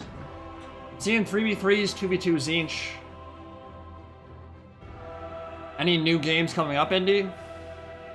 What do you mean? Like, are there new games that are coming out that I'm excited for? What do you guys think about AC Valhalla? I honestly am not sure that I love the direction that Assassin's Creed has taken over the last, like, I don't know, 6 years or so. I never played Odyssey. The idea of controlling arrows after you fire them was kind of stupid to me, and I really don't like the... Like, there are elements of the RPG aspect that I like, but I don't like any game where the melee combat revolves around enemy units that are high level just having more HP. Like, I feel that's boring. I don't like seeing a big armored guy just literally have way more HP. There are instances where it works. Like in Vermintide, for example, Chaos Warrior should have more HP than a Marauder. It should have more HP than a Zealot. But when I see... I mean, Assassin's Creed is supposed to be grounded in reality. And I feel like they've kind of jumped the shark a little bit on that stuff. And gone too overboard with the, like, seeing the numbers float off someone when you deal damage to them. When you see these massive HP bars and you just have to hack at them for like 15 minutes straight to kill them. Like, I don't like that kind of stuff at all. I honestly much prefer the AC2 style. I would love to go back and play that or have that be remastered. I honestly think that's one of the best games of all time. By the way, the guy who did the OST for Assassin's Creed 2, Jesper Kid, same dude who did Vermintide and Vermintide 2. Super talented. Ezio's Family, amazing song. Beautiful OST. But yeah, I would love to go back to that. I love Black Flag, even though it wasn't really an Assassin's Creed game, but it was a great game. And then I did not play the one that came after Black Flag, the one where you're in England. I did not play Origins. I did not play Odyssey, and I'm a little torn on Valhalla. Like, part of it looks good, parts of it not so much. I don't know. It's definitely gotten very far from where it used to be. And honestly, I think they should skip the the modern storyline entirely. It's convoluted, makes no sense. Just ground it in a period piece, and no one cares about what's going on in the real world. In the Assassin's Creed storyline. It doesn't matter. Alright. Hi there, Santiago. What's going on, man? Started 2v2 match already? Alright, I'll start 2v2. Alright. I will not play in this one, but I will probably play on stream again today. 2v2 Indie Pride. Remember, if you want to see the server, go to Washington, D.C., US East, and you should be able to see it. Go 2v2 Indie Pride, password 9, and come on in.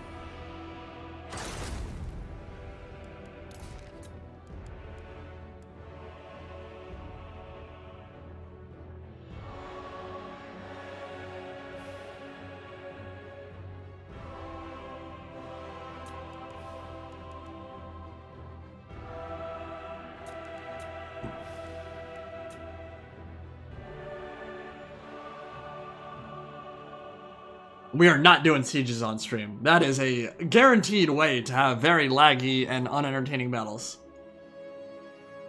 Yeah, sieges are a cinematic experience. They are not really meant to be played live, in my opinion.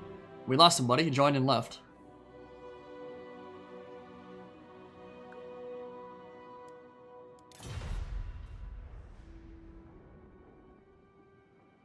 I think we'll not go Trials of Tzeentch in this one just because it then pretty much just comes down to RNG on what your build is. I'd rather just see an actual good 2v2. So you guys can play whatever you want. But welcome, welcome. We got Netoide. I'm gonna butcher that name, sorry dude. Mr. Spaceman. Great song by the Killers, by the way. Pax and Bentley Brandon.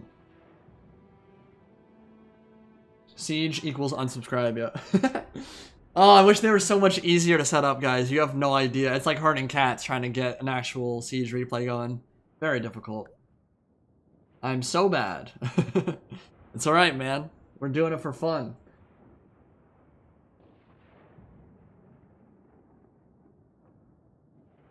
Anybody can join the match. I mean, if you're watching the stream, you should be able to join. You don't have to be in the Discord.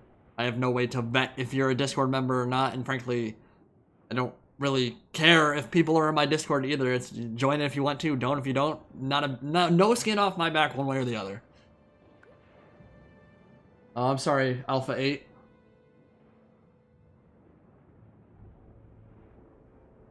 Vultures, a lot of you. Is Rapscallion trying to get in too? You trying to play, bro?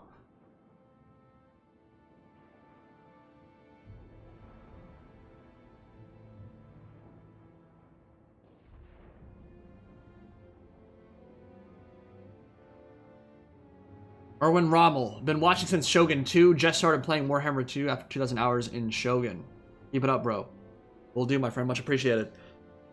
Yeah, Shogun 2 is a great game. I put, I think, like 1,300, 1,400 hours into it, and then I haven't really been back since, except for the occasional Operation Repopulate Shogun 2, which are always fun. But the controls in it are not as good as modern Total War games. It's not the best optimized game in the world, but it is gorgeous, and the aesthetics for it are really impressive. It's got a very distinct visual style, which I quite appreciate, and the OST for it is also amazing. Sean with the $10. Hey, Andy, I have been watching your channel for a long time, getting the end times. Mod videos, keep up the awesome content. I will do so. Yeah, we got a lot of fun stuff on the way, my dudes. A lot of cool stuff on the way, very, very soon.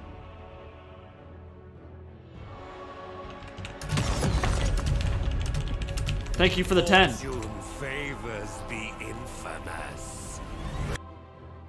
Diane, I'm gonna have to respectively ask you to shut it. I don't start the battle, it's when their build is ready to go. So you saying, get it going, doesn't help, because I don't control when their armies are good to go. And they've also only been in here for like 2 minutes, so let's actually give them some time to, you know, make their armies. Does that sound good? My lord.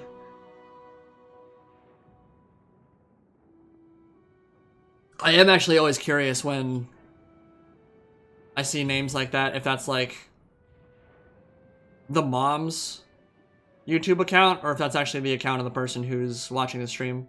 I imagine there aren't too many Dianes who watch Total War Warhammer 2 streams, but maybe there are a few.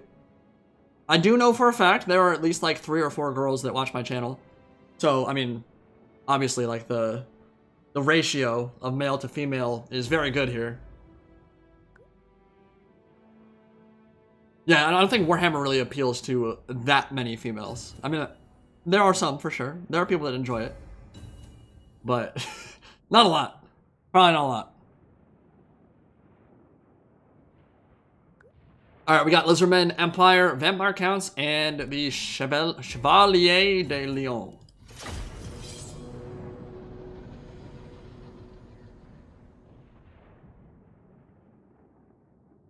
No, it's alright. We don't need to... we don't need to spam them. It's fine. I get it. I get a little bit impatient. Want to watch some sick battles. I feel you. I know. My content's so good. You just can't wait for it. I want 1v1v1v1 only lords, no mounts, no abilities. Nice. That sounds like a super great time.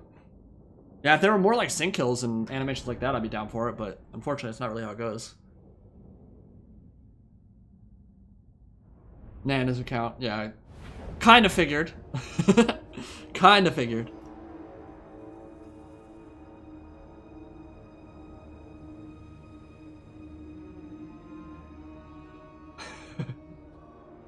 Guess we see Alray join the battle. The Massive coming in hot and heavy. Maybe on his Hippogriff, we can hope. I'd like to see some thematic 2v2s here. I mean, you don't have to go for like the tryhard builds in 2v2s. And honestly, there are a lot of factions that aren't great in 1v1, but are really dirty in 2v2s. For example, Dwarfs, also a great example of a faction that has bad matchups in 1v1, but is probably one of the best allies in 2v2s. I mean, they're stupid good. Bunch of really high leadership, heavily armored, cheap fodder, which again is not how the dwarf should be designed, but it's how the cookie crumbles, I guess. They're your meat shields, essentially, and then you just get a bunch of cannons and thunderers and just shoot things to death.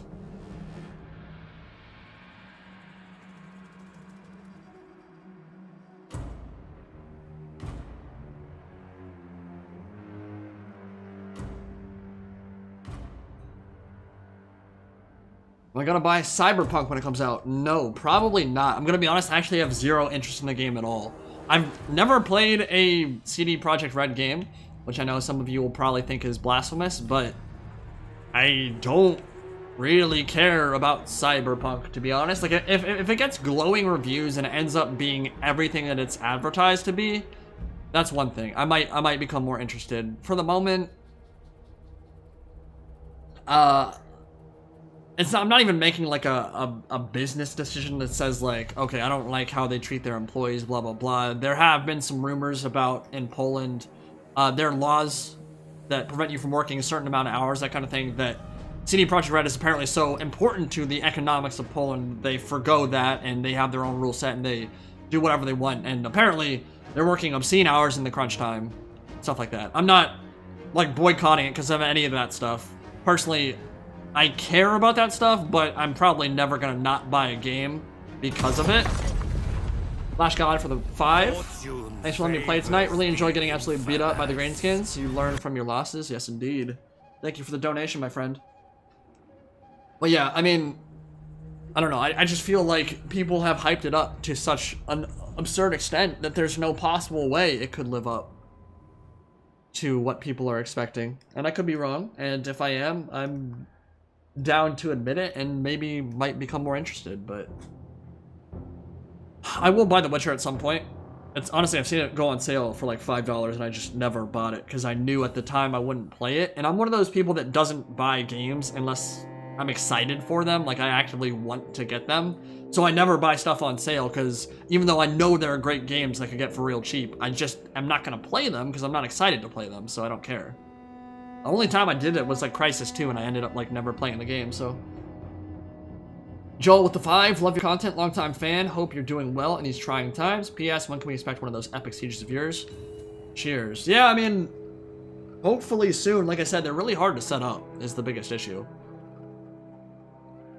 Very hard to organize and actually get a good replay for, but I agree. They are a very nice change of pace and They are epic. Alright, so Empire and Lizardmen, looking like a rather eclectic mix of artillery.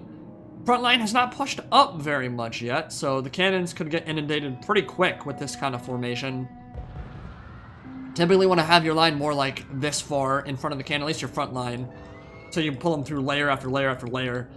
But they are Hellblaster volley guns and Hellstorm rocket batteries, so they do fire pretty quick. They can bust out a lot of their ammunition relatively fast. Colossadon Hunter and Ripper Riders out on this flank. Super cool looking unit. Bonus versus large. High AP. Brutal against monsters and infantry combined. The other side, we got Bretonia the Chevalier de Lyon and the Vampire Counts. Of course, if Repentance is known for one thing, it's her love of vampires and undead. Hellblaster volley guns and Hellstorm rocket batteries raining death from above on the Grail Knights and the Companions of Cornell. Very powerful cavalry force right here, backed up by Repentance herself. Oh, they might just go straight in. Oh, they might not get the charge bonus off. Oh! They disengage, so not disastrous at all. And if he has Lore of Life, he should be good. Horned Riders will get dumpstered by the Companions. I thought those might be Horned ones, but no. Yeah, it's gonna hurt real bad for them. And the Grails are coming in with the charge here, and they're already up to 22 kills. Getting rid of a lot of these Chameleons and Skink Skirmishers, so disengaging before that cav routed off is gonna hurt a little bit. Repentance and the Vampire Counts moving up. Looks like the Vampires are putting a lot of troops on this side of the battlefield, while the Bretonians take the brunt of the artillery firepower as they move in.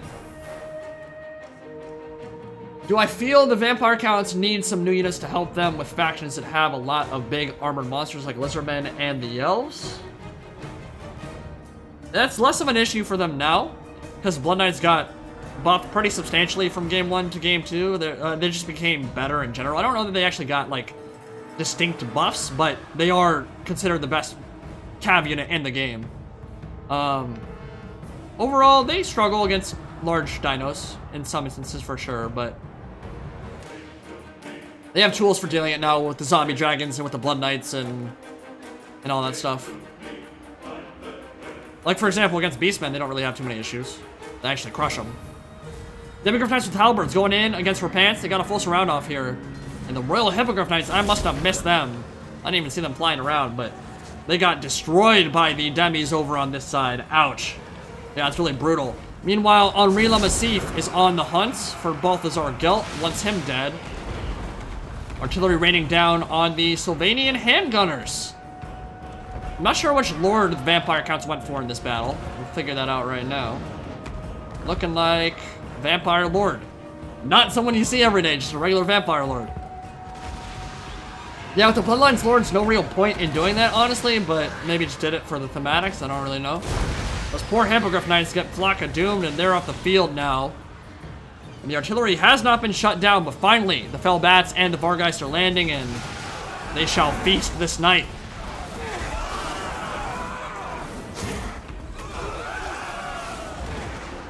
How would I implement Drukhari in 40k? That's a loaded question, man. No, I can't answer that on stream, man. It's a video. That'll need to be its own video. And that's the game plan, I think. Like I said many times before, I do think 40k Total War will happen sometime, maybe sooner rather than later. But yeah, talking about how to implement a faction like that in Total War, take a while to answer, I think. Big Comet of Cassandora just deleted some Graveguard. Oh my god. The pain, the anguish, the suffering, the destruction. That was really, really nasty. And of course we won't see the kill count from the caster that cast that comet, as that spell's still bugged. Maybe one day CA will fix that, but oh my lord, that was nasty.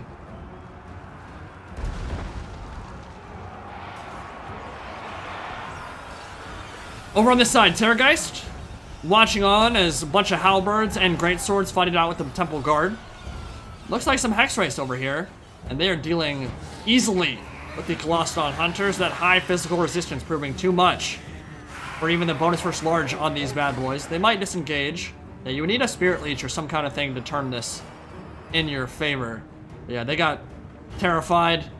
And they should come back. They're not quite close enough to the white line to rout off. We'll see.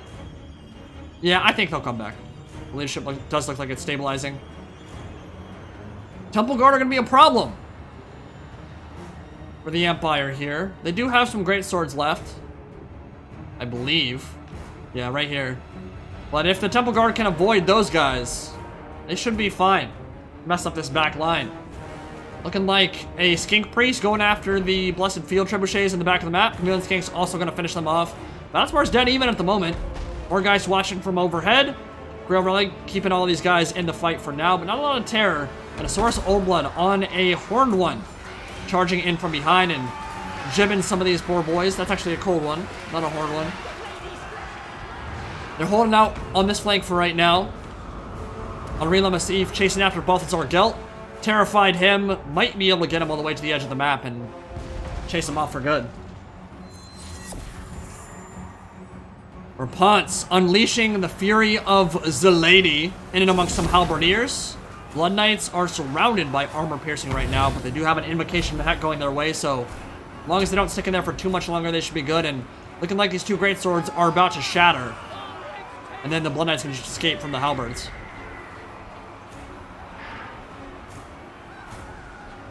Cyberpunk is being delayed again? Like, past December whatever it was? I know they moved it back to December, but are they doing it again? That game just seems like incredibly ambitious, man. Like, stupidly ambitious. It's gonna be so hard to live up to what people want from it. I will say that opening trailer for it was amazing, though. The one that came out back in, like, 2014. One of my favorites of all time, I think. Nice halberd volleys coming in, or halberd volleys, Jesus. Handgun volleys coming in on the greatswords. Terrorgeist doesn't want to stick in with any kind of infantry block ever. Oh, we do have a nice little jib animation going on. That's fun. Yeah, they're not really meant for drawn-out melee combat. They go in, strike, and then get the hell out, use that regen to get themselves back up to full HP. But causing some terror routes in amongst the halberds right now. Empire count's pushing forward, and at the moment, the Empire and Lizardmen are definitely on the back foot. The flyers for the Vampire counts have done a lot of work for that side, while Bretonia kind of meat shielded. Which, of course, peasants are much less important than zombies, so obviously you'd want them to die.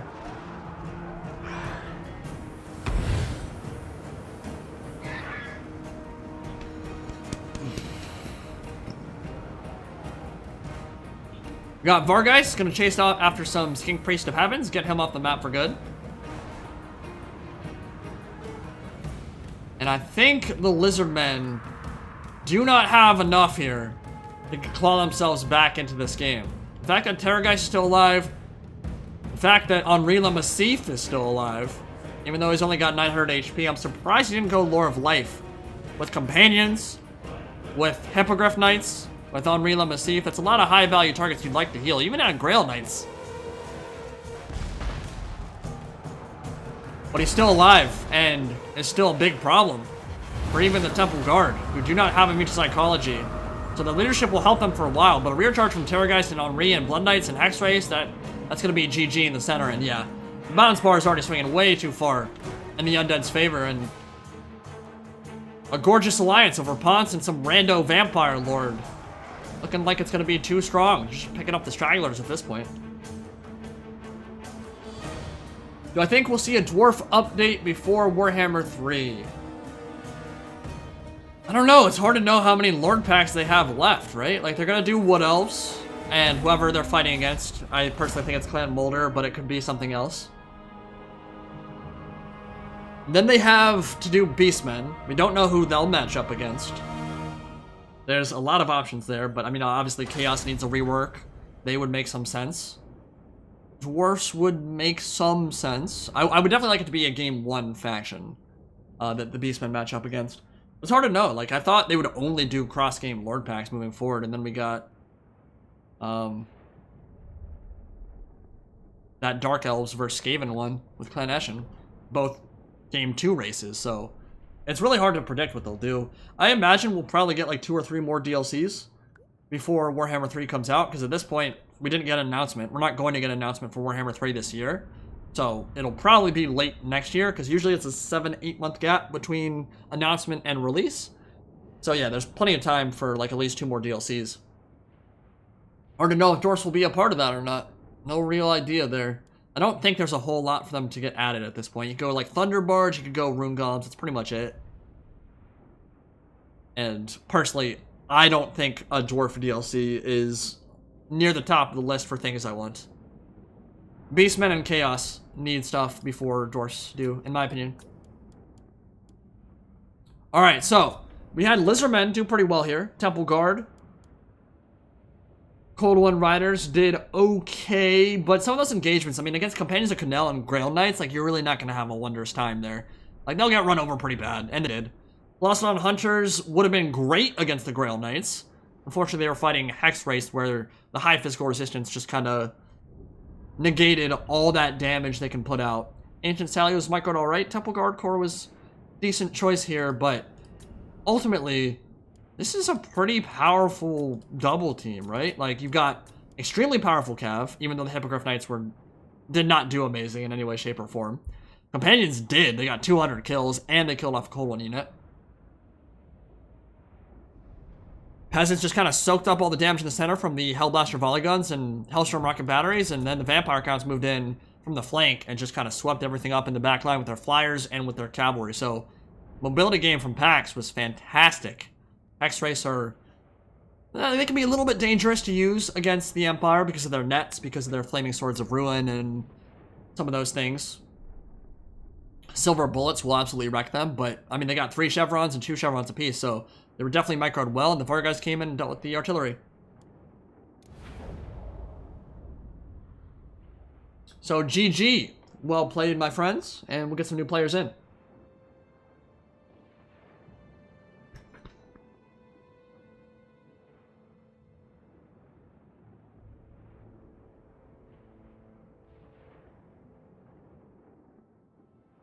Hard to know what they'll do for Chaos when it comes to Warhammer 3. Whether they'll get the rework before or after. I mean, yes, it makes sense to do it with Warhammer 3, but at the same time, like, if they're going as exciting and crazy as I think there's the potential for, then reworking the entire Warriors of Chaos when the game comes out might not be the best choice. It might be easier to do something like a Lord Pack before then.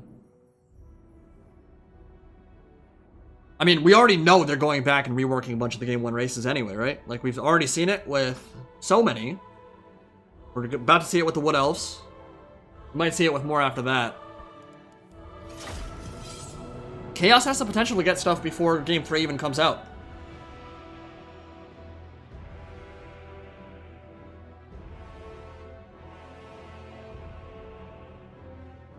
Alright, I'm gonna play in one, boys.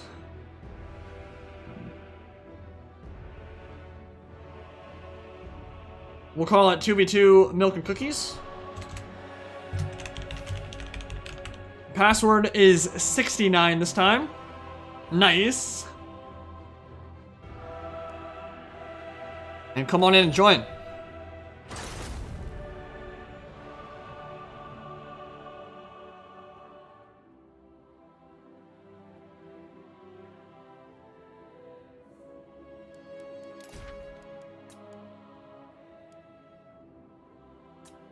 I think we want to get a big map here. That one might have been a little bit small for them. So let's go...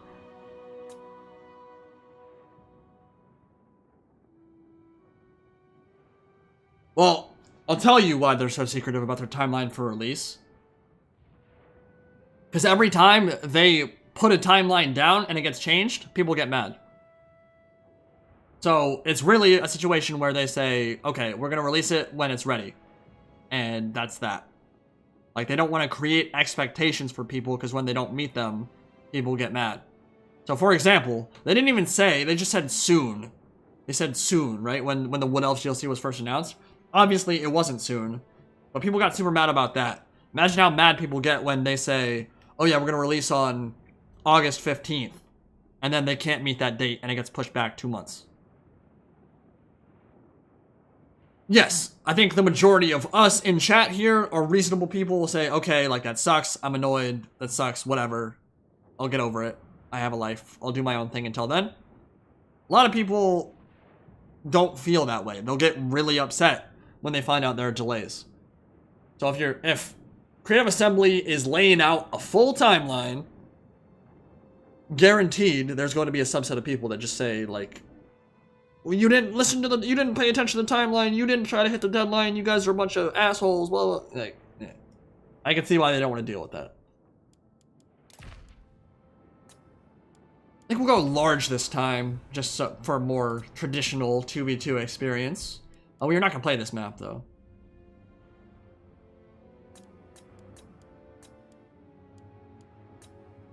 Southern Chaos Waste could be a good one. Steamless, love your videos, keep it up. Thank you, much appreciated. Yeah, personally for me, I think the Total War forums are a little bit worse than Reddit. The Total War forums, I don't know, man. Like there are some weird people over there. To be fair, there are weird people everywhere. Weird people on Reddit, blah blah blah. But I feel like I can get better discussion on Reddit. And it's funny because whenever you go to the forums, people in the forums are talking about how much Reddit sucks, and Reddit talks about the forums and talks about how much the forums suck. Not really interested in getting like a competition about it, but I personally dislike the forums a lot more simply because moderators moderate so heavily you can't say what you want to say, which is one thing. But they kind of selectively pick what's allowed and what isn't. I do not like the mods over on TW forums in any way, shape, or form. I don't actually think they, for the most part, I actually don't think they do a very good job. Not that it's an easy job, but I've seen much better moderators in my time. There are a few that are okay, but yeah, the discussion over on the forums is just, when's the DLC? And then making like mountains out of molehills. Which, to be fair, Reddit does too. Like, I think we can all agree if we self-reflect a little bit, we all kind of do the same thing. We all kind of do. But it's particularly bad over there. Alright, what faction do you guys want from me? What do you want to see? I'm going for like an actual build this time, so. Yeah, I will say I think Discord in general, I mean, because the reason someone would even join your Discord in the first place is because they like your stuff and they're probably not a dick.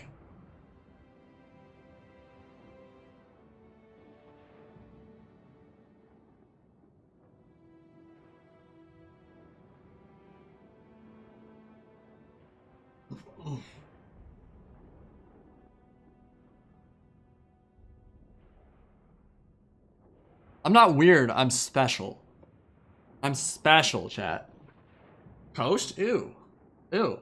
Why don't you go see... Actually, Coast is pretty fun. Chaos, Norska, a lot of Skaven. I suck at Skaven, guys. I think it might be my worst faction in the game. I cannot play them to save my life.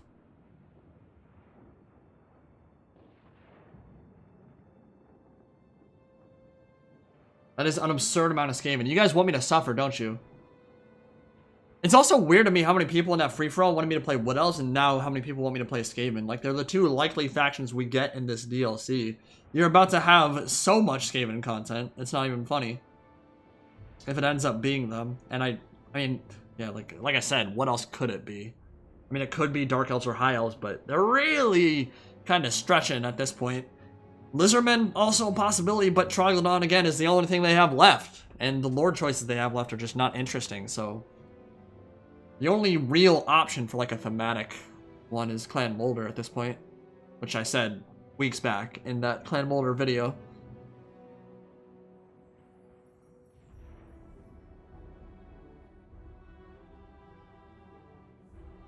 A lot of greenskins now. A lot of green. You know what? I'm seeing so many greenskins and so many WAs in chat. We're gonna Samork it up in here? Is that what's happening? We're gonna Samork? Alright, you know what I'm doing. Grim Gizius coming at y'all.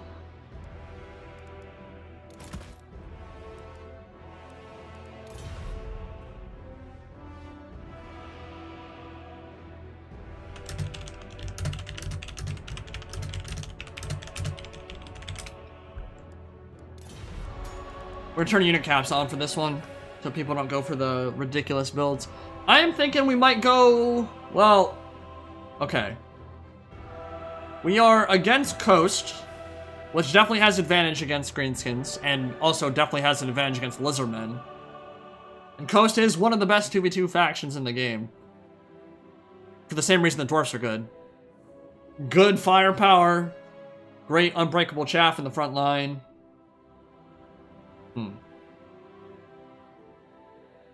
I think we'll go dismounted Black Orc Big Boss just for funsies. This is actually not going to be a very legit build at all. We're gonna meme a bit, troll a bit, literal troll a bit. Stone Trolls are great versus Tomb Kings. I'd say they're still a decent choice, definitely a decent choice against Vampire Coast because of their high missile resist. So we could Samork it up with a big blob of Stone Trolls. Normally, with this kind of build, you'd go Skarsnik, and actually, that would probably be better than Grimgor here, just because we could stalk in without getting shot by Shotgun Great Bows and all that stuff, but... You know... you know what? The Savage Orc and Big on Blob is actually pretty strong. So, I don't think you guys have seen it on YouTube very often just because it's really boring. But, like, literally one of the best builds for the Greenskins in the game is, like, 4 Big Uns or 5 Big Uns, then some Savage Orc Big Uns. And just pushing forward in an unstoppable tide of death. People underestimate these units quite a bit. Now, do we need... We need some mobility to shut down the artillery and Ushabti and stuff in the rear. You know what? I've actually not done a single replay on my channel with River Trolls, ever. I'm not going to do that now, but I should do an actual replay so we get cinematics of them. That's such a cool looking model. It's just not a great unit, so I haven't really done any content with them, but that could be fun. You guys want Daka? I'm not going Giants against Coast. What are you, silly? Are you being a silly Billy? No.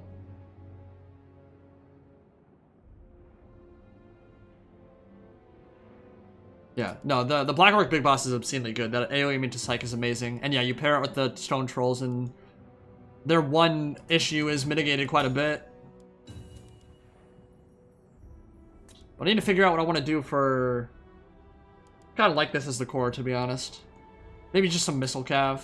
Maybe some Wolf Riders, Vanguard in the back. Or Spider Riders. Yeah, let's do some Spider Riders in the back.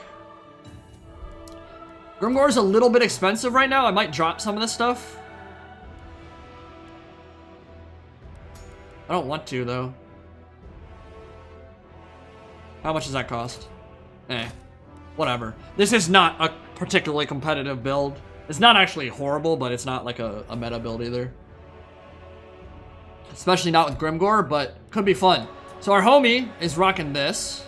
Ooh. Got some Grimlock action. Alright, let's get it going. I don't want a caster.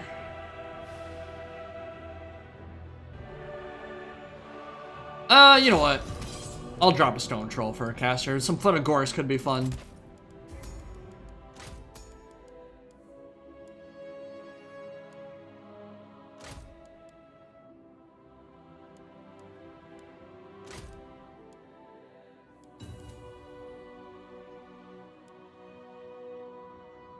Do I need magic damage? I might need magic damage against Sirens. So I guess I have to stick with,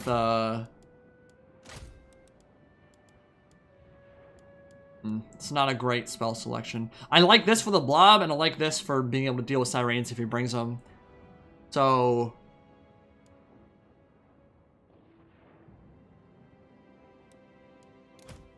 We're not going to be able to use all the spells, but it's good to have a selection. So let's just go for it.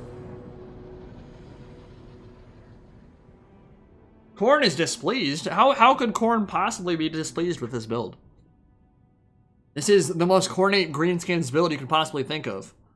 A bunch of Big Guns, AoE Go for Crumpin and Melee, and a Black Orc Big Boss for AoE into Psych. With Grimgor at the helm.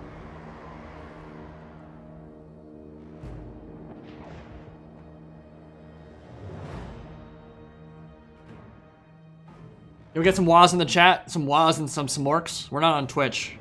Unfortunately, we don't have emojis for that yet. I am probably going to roll out membership pretty soon, and I have quite a few amazing...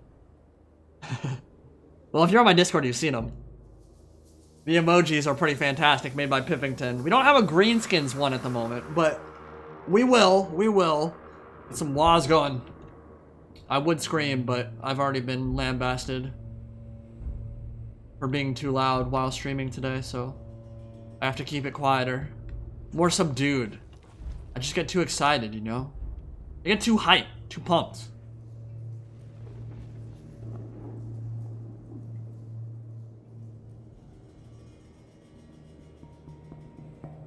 Alright, so we're in the Southern Chaos Waste right now.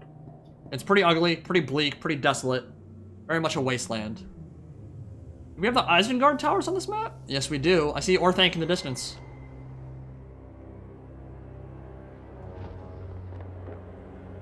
I think I, do you guys see Saruman up there? Oh god, he just got backstabbed by Grima. Oh, he's falling. Oh no. Oh, he just got him. Oh lord. I can't believe they didn't keep that scene in Return of the King. Return of the King Extended is like, literally, probably 500% better than the theatrical release of Return of the King. Like, there is too much important stuff that got cut. And I get you can't release a 4-hour movie to theaters, but god, I wish they did. I was shocked at how good Return of the King Extended was. I actually left the theaters and when I saw Return of the King not too happy. I love Fellowship and Two Towers in theaters. Return of the King was good, but Extended Edition makes it so much better. I can't go back and watch theater release anymore. And it scenes like that, like Saruman's death, that make you wonder, like, why would they cut that? That's kind of important. Now, it's obviously not how the books went. There's no scouring of the Shire in the movies. But, honestly, that was some strange literary shenanigans to, essentially finish the story and then come back, and then the story is not even remotely over.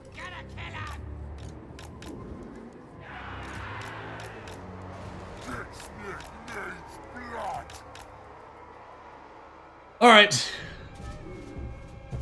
We're just gonna blob it up. I mean, this is not a micro-intensive build by any stretch of the imagination.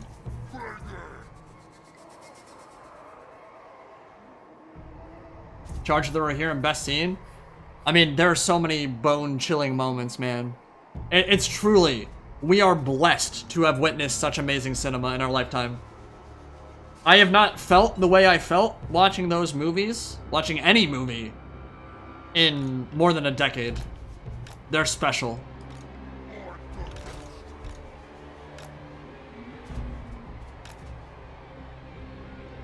We're gonna fight alongside. Until we got Queen Best to death. I'm actually gonna deploy a little bit more to the right here. I'm not going to Vanguard deploy stuff in the rear, just because in case they have some stuff ready to kill. But Grimgor has Getsnick with the Black Orc Big Boss and a Heroic Killing Blow, which I think a lot of people end up skipping on him.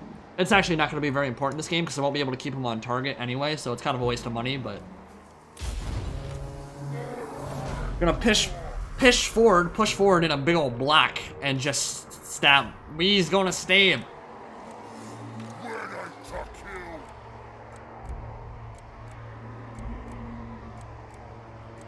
Yeah, Queen Best could be a problem this game, but I have Foot of Gork, so we got ways to deal with it. Yeah, and let me just say right off the bat, again, like, this is not really a 2v2 build.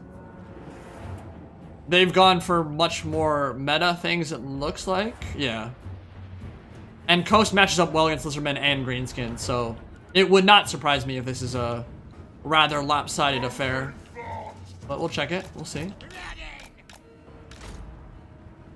I actually meant to bring Spider Rider archers, but Spider Riders will do.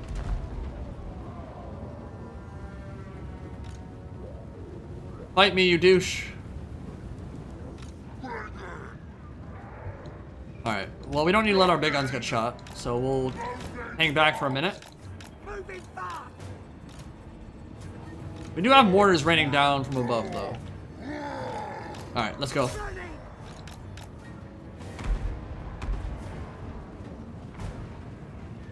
I don't know if he's meaning to do that, but that might not be so good for Rapscallion. It will definitely not be. Oh. The micro. Game is hard, boys.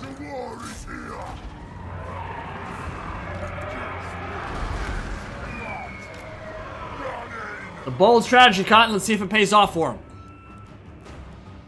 Alright, so there are some chameleons and skink skirmishers. I guess just skink skirmishers hanging out in the back. Run them over quickly.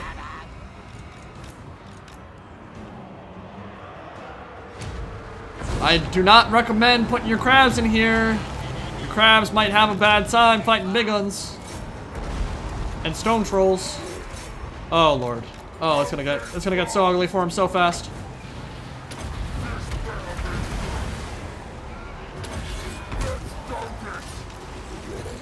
It's an interesting strat.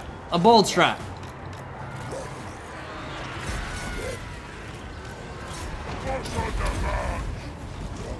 Our infantry is getting torn up right now, like really bad. I'm gonna have you guys go around the flank. Push through.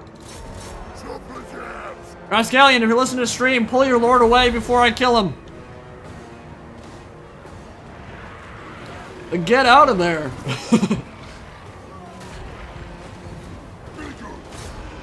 Oh, the bombs are gonna miss their throw too. Alright, let's keep pushing with you guys. Ooh, he might be able to finish off the Gallows Giant. That would be nice. Alright, I'm gonna show him some mercy. I'm not gonna kill his lord right now.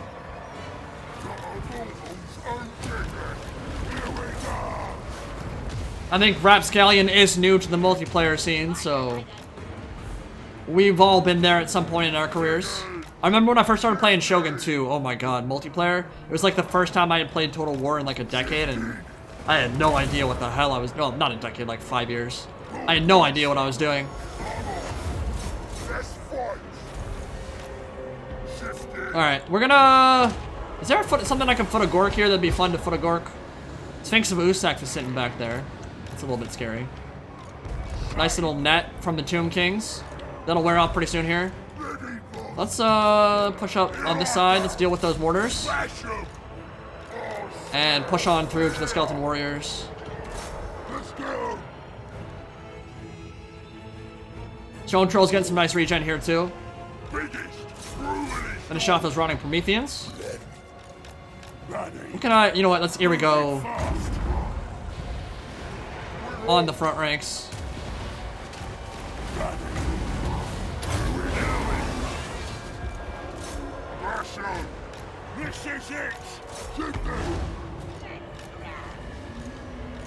Are there any range units I can shut down? Actually, you know what? We can just kill the Gallows Giant right now. Yeah, his Vampire Fleet Admiral's dead. We're gonna have you come around the flank here. In the center, it's getting blobby, but that's how we like it. That's what we want right now. Give these Stone Trolls Fist of Gork. And the stat line isn't. Look at that, 100 melee attack, 56 melee defense. Oh my lord. Shot into the rear. Yeah, Gallows Giant will fall. The Spider Riders. Lord died. Maybe we get a foot of Gork here? What do you guys think? Should I just foot of Gork everything? My own stuff included?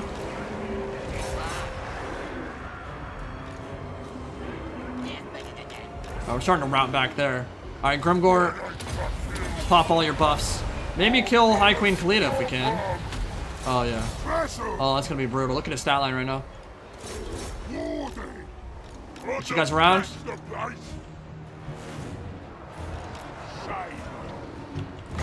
Definitely brain brush this, maybe even overcast it.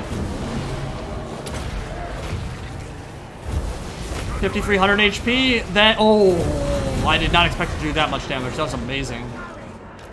That was like 3,000 damage, man. Alright, let's beat up on the Bone Giant.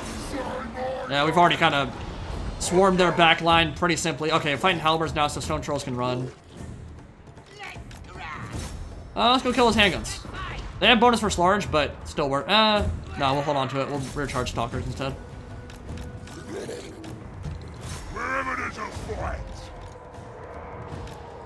Yeah, but we could have, well, it's a good idea. I want to make sure that everyone who wants to play has a chance anyway, so I don't want to let anyone play like too many games in a row, but yeah, we could try that maybe. Let's let Grimgor fight the Sphinx and see how he does. Big boss, come on over. Let's do some casting here.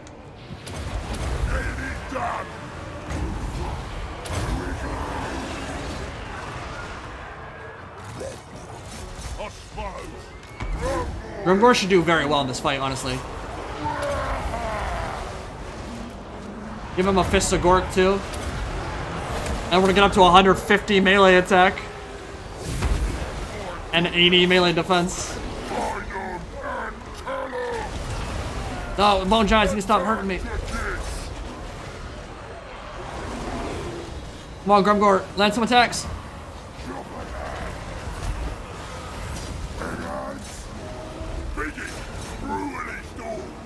Don't you dare rout, Grimgor. Don't you dare rout. That was pretty unimpressive. Grimgor continues to be the meme.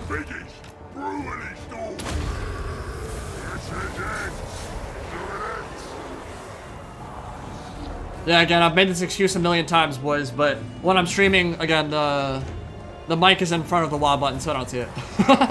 It doesn't actually happen when I'm playing, like, greenskins normally. It's only when I'm streaming. Alright, I think we're gonna get the kill on Kalita here. Well, yeah, it's No-Wa November. That's how we do it.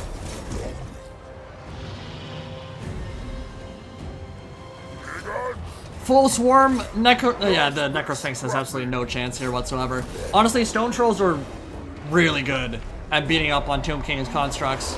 And when you give them that immune to Psych, they just don't care. They don't care about the terror.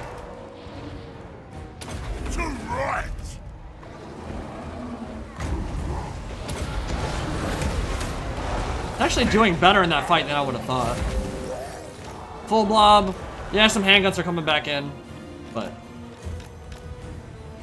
Oh, Grimgor is back. Hey, you're not entirely useless.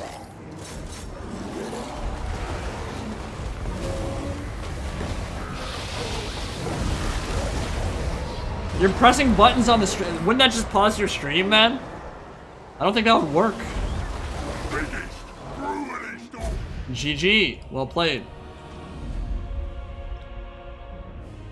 Yeah, I mean, generally speaking, don't want your handguns to be out in front of your army isolated like that, but... I mean, 2v2s are not an easy thing to micro. It's okay. Especially if a little bit newer in multiplayer. And the Gala Giant is so cool. I think it might be one of my favorite units on the Coast roster.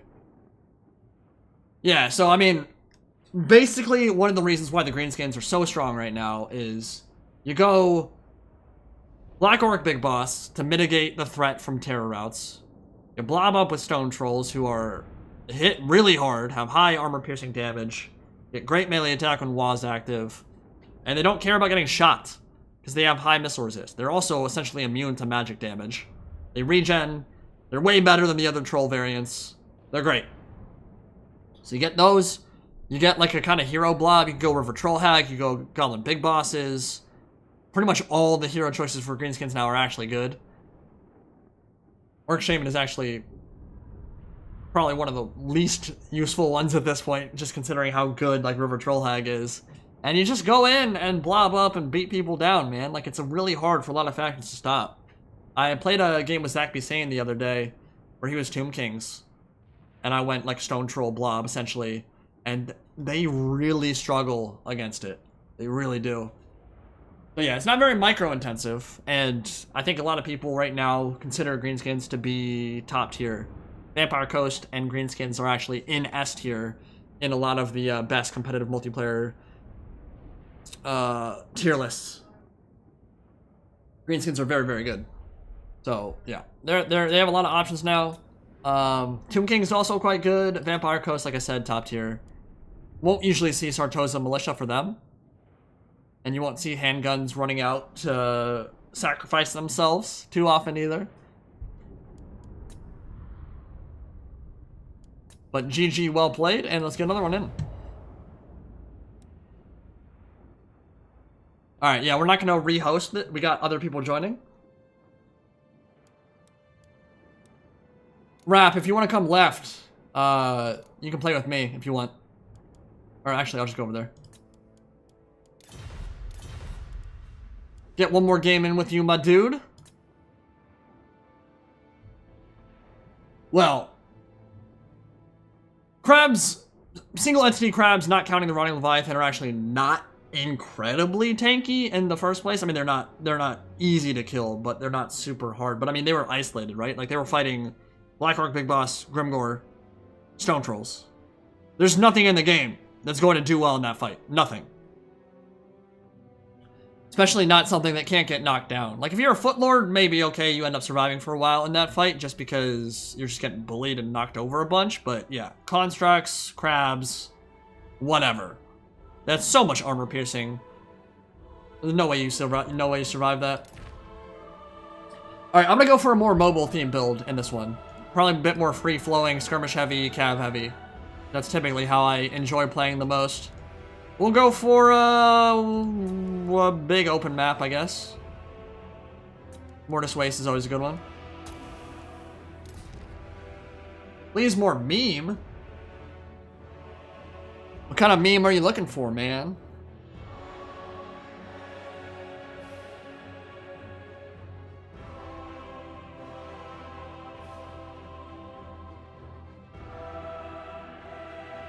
All right. I am going to go...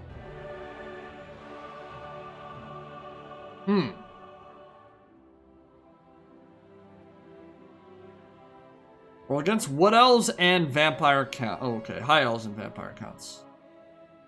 I was thinking of playing High Elves.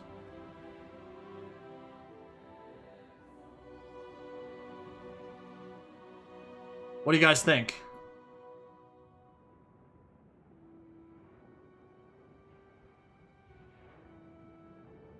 Ooh, double steam tank. Oh, Long Johnson. I like it. If you're stream sniping me, stop it, you dirty hose. Alright, the double meme steam tank dream. Don't let your steams be dreams, guys. Never let your steams be dreams. Okay. Yeah, I like it. I like that idea quite a bit, actually.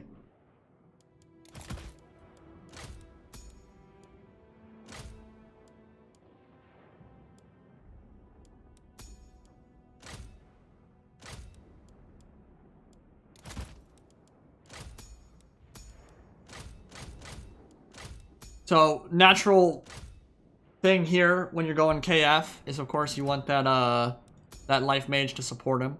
Boris does not hit as hard. He's not as powerful, but he has the self-sustainability from his Legbiter Rune Fang. Yeah.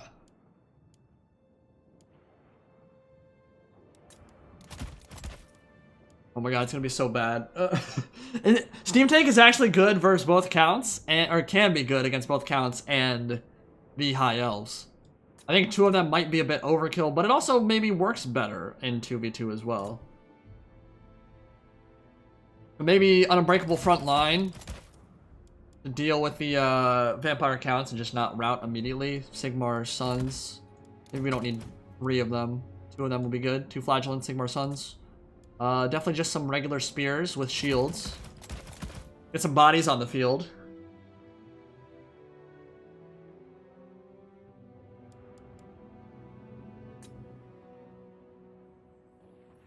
And then some cav, but we really can't afford a lot of cav, can we?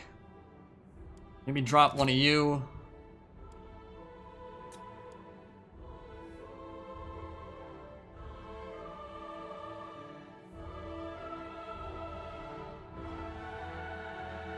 Yeah, that double steam tank really hurts the build.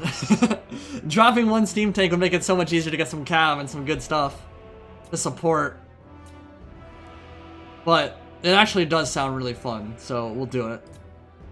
We're against High Elves.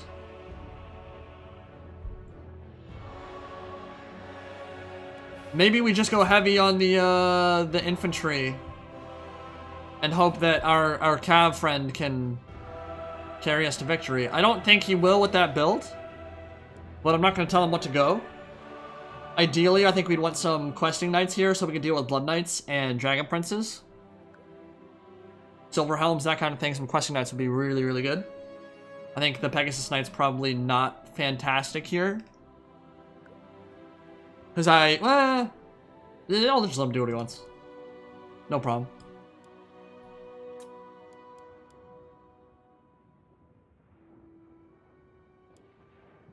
Hell, maybe Gotrek. How much can we... So, the actual meta for Gotrek right now is you strip everything off of him. Literally everything. You don't bring any of his abilities. You don't need any of them. I mean, for 1,100 gold, he's basically a giant. Without the issues that giants have. But that's a terrifying stat line for that cost.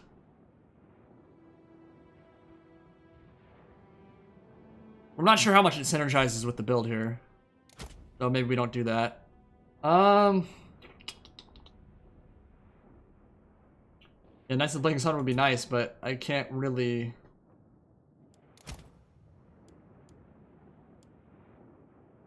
I guess we could have one unit patrolling the back line, drop one of you, get 2 regular spears. I think that's... It's not a great build, guys. It's really not. If they go super, like, Terrorgeist, Zombie Dragon heavy, this could get ugly pretty fast.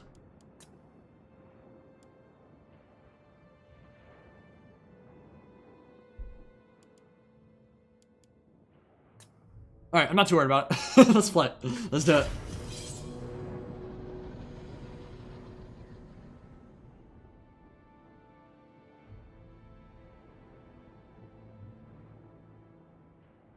Yeah, I don't think Grenadiers are good versus Vampire counts. They can be also actually pretty decent versus High Elves as well, but the issue is they'll run into as Illyrian Reaver archers, and regular archers will zone them out pretty heavily, and of course, High Elves have a pretty powerful aerial presence as well.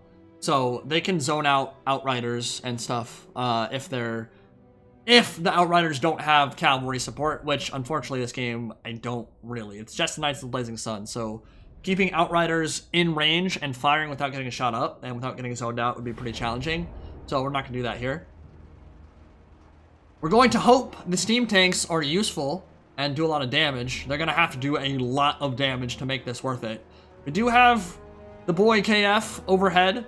We do have Galmaraz and Reichland Runefang, so he hits really hard. And he has Lure of Life to regen and keep him in the fight, but if they go full flying goon squad here, we might be in for big trouble, so hopefully they didn't do that. And I wonder how many build ideas they got while I ranted about that in chat. No, Gilstein, I do not mind. It really comes down to how many more games we play and who else is trying to join. I can't guarantee anyone a spot just because a bunch of people are watching right now. But yeah, no, like, my teammate in this one, Rapscallion, I'm pretty sure is relatively new to multiplayer, so we're just playing for fun right now, my dude, just playing with subs, enjoying the evening, and hopefully not dying from nausea and whatever the hell is happening in my chest.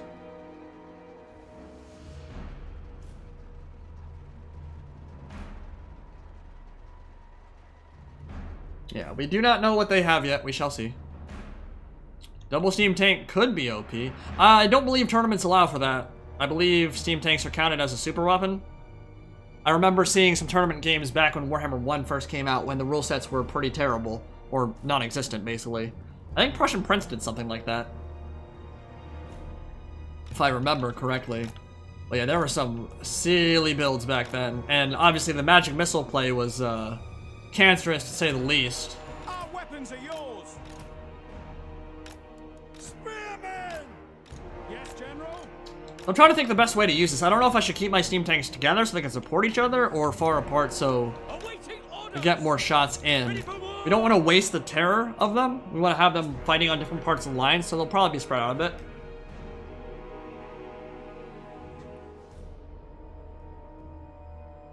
Gate troops, ready! Great swords! Spearmen! Empire's a super good faction, my dude. By Ulrich's wrath! They are incredibly versatile and in capable hands quite strong. A lot of good matchups for them. They have some bad ones. Dwarves, for instance, absolutely, like, bend them over and take them to Pound Town. That is not a fun matchup for Empire, but overall, they match up versus a lot of really good factions. Like, they do well against Coast. Might even be favored against Coast by a little bit.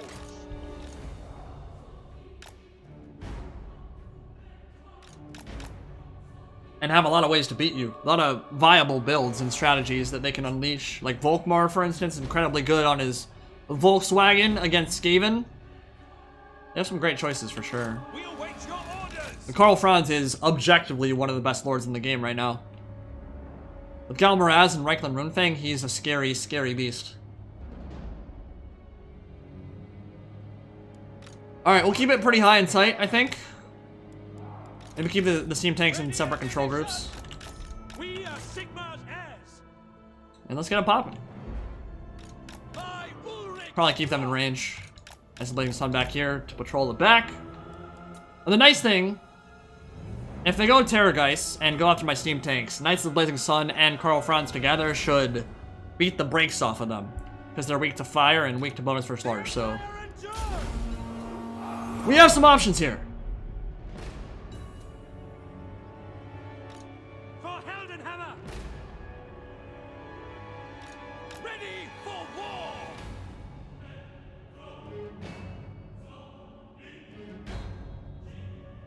Yeah, Dwarfs vs. Coast is heavily Dwarf favored. I think myself and Turin actually, before the Halloween Everchosen, maybe right after it, played a Dwarf Vampire Coast game. And yeah, it's actually pretty brutal for Vampire Coast. The only reason that Morngul Vanguard Rush worked the way it did against Pippington in the Everchosen Invitational, which, by the way, I still love that game. It's one of my favorite tournament games ever. I had so much fun doing that. Was just that it was completely unexpected. And at that point, they were still causing terror. Remember, Morgul's don't even cause terror anymore. Alright. So there is a flying Goon Squad. Bit of a scary one, actually.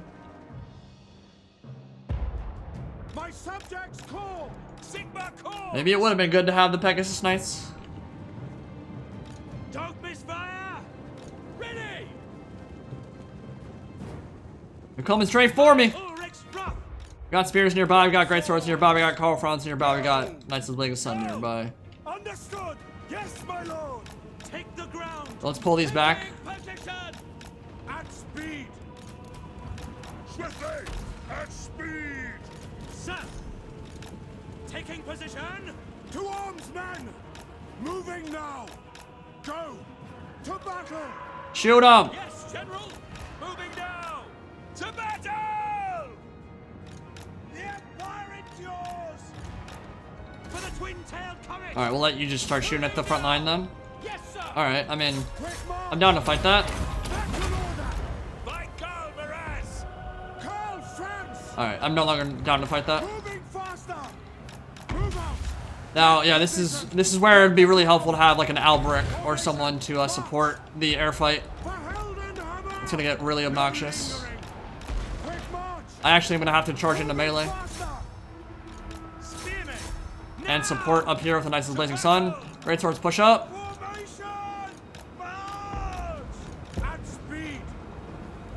Maybe I can just run away. Maybe that's just the play. I just run away for the entire game. It's so annoying. Yeah, so ideally the situation you want to have here is you land and then the Question Knights get their full surround off. But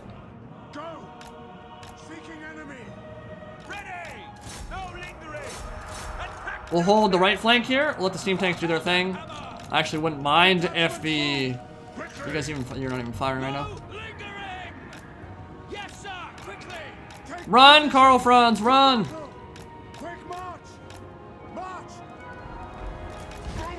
God, that is hyper obnoxious. Ready for war.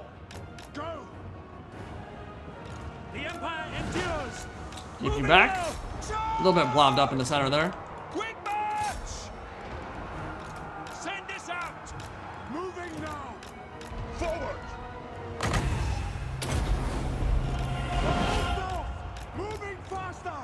I definitely pulled you guys out of melee. Take the ground! Moving now! We are Sigmar's heirs. Our steeds are restless. You know what? Let's fight that. I'm fine with that. Moving now! Take the ground! Formation, march! Alright, so this is way too blobby in the center. We're gonna pull the Sigmar Sons out of there. Quick march!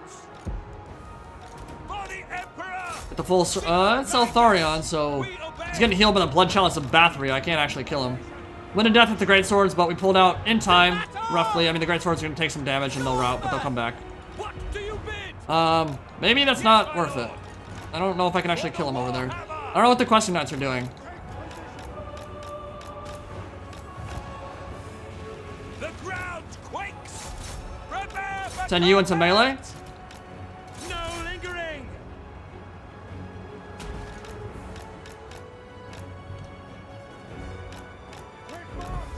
Alright, keep your Questing Knights nearby, man. I'm gonna have to land my lord here in a second. For the Warhammer! Go!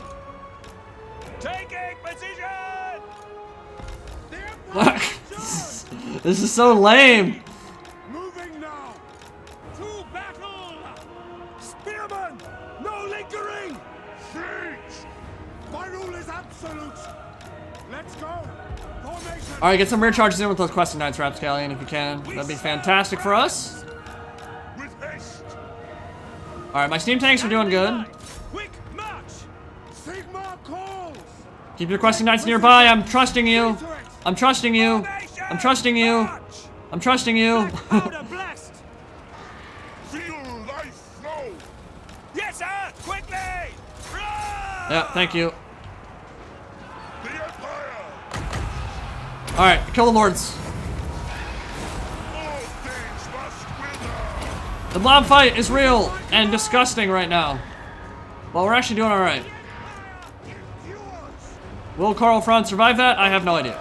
We do have another... Yeah, that was good for us for sure. Kill Isabella. Definitely kill Isabella. For Heldenhammer! Steam tanks are doing great right now. Spearman! More Sons holding the center. I will not stand idle! Get them! Keep them in, man. Keep the Questing Knights in. We gotta keep them in. Gotta kill the lords right now. I'll try to keep you healed up if I can.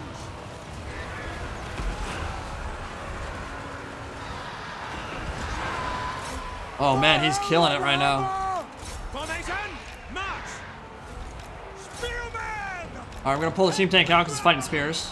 Alright, now the Terrorgeists are up on my grill, so probably time to run. Go! Did you get another Blood Chalice? Nope. Formation! March! Oh hell. Quick march! Okay, no, there's too much stuff right there. I don't want to turn my back to that. To battle! At speed! On way! At speed! Quick march! Take position! No lingering! Run, Karl Franz, run! Go! Quick march! Go! And the Great Sword's in. Sigmar! Keep retreating. We'll have Foe Seeker off cooldown in a second here. Oh, we get a full surround off on her and kill her. What's his cap at right now? He's got 1,000. So a regular regrowth would be fine, and an overcast would be overkill and waste some of our Winds of Magic. So maybe just do that now.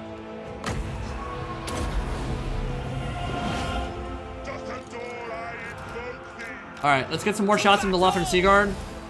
Continue grinding it out in melee with the Crypt Ghouls and Zombies. Regrowth is down, we're good. Oh my god, she's back up to full because of the Blood Chalice. I hate her. I hate her so much. Take position! The issue now is that the cavalry is mostly gone. We gotta keep those Questing Knights alive. Moving now! Sir! The nice thing is that the double steam tank has not been shut down because he's so focused on Karl Franz, which he really shouldn't be at this point because he can't catch him, so there's really no point. For war! Emperor's might! Take the ground! Yeah, we should just kill her. Sigmar! Just keep this round in. Finish her off.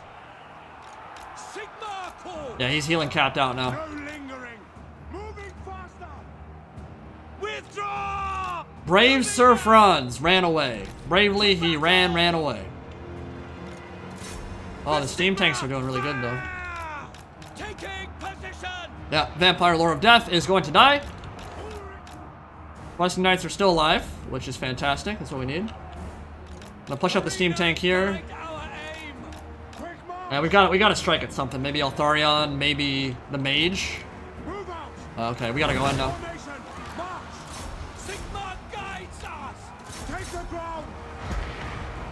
Alright. Go, go, go. Save him.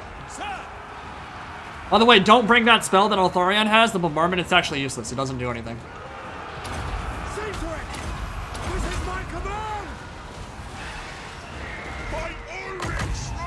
Altharion might die here. Yeah, we got him. Ladies and gentlemen. Oh, you blood chalice! No, get out, Franz. No lingering.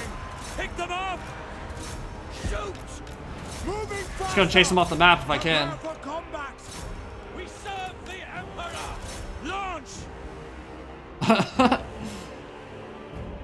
All right, yeah. Rapscallion, if you're listening, anytime I land with Karl Franz, Questing Knights need to be shadowing him so that they can help support against the Terrorgeist. I'm gonna keep running away for now, so you don't need to worry about it. Just cycle charge the infantry, but as soon as Franz goes in, that's where the Questing Knights need to be.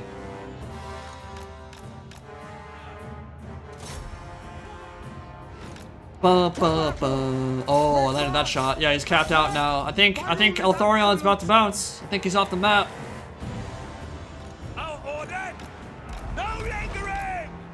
My cycle charging with the Blazing Knights has not been great, but more important things to worry about right now, like Franz. Keeping him alive. Well, you can see why he's so strong. Like, his ability to even beat someone like Altharion, it's very impressive. He crushed him there. Even surrounded by Terrorgeists and Isabella. Take position. Moving fast. Alright. So we're gonna shift Q a command, so I don't have to micro him for a while. Hopefully. Steam tanks are doing fantastic. Just so good. Ready for war! Spearman! Yes, General! And we're looking strong, but we still gotta worry about the single entities. One day, I think he's gonna understand that he can't catch Franz, so chasing him like that doesn't really do anything.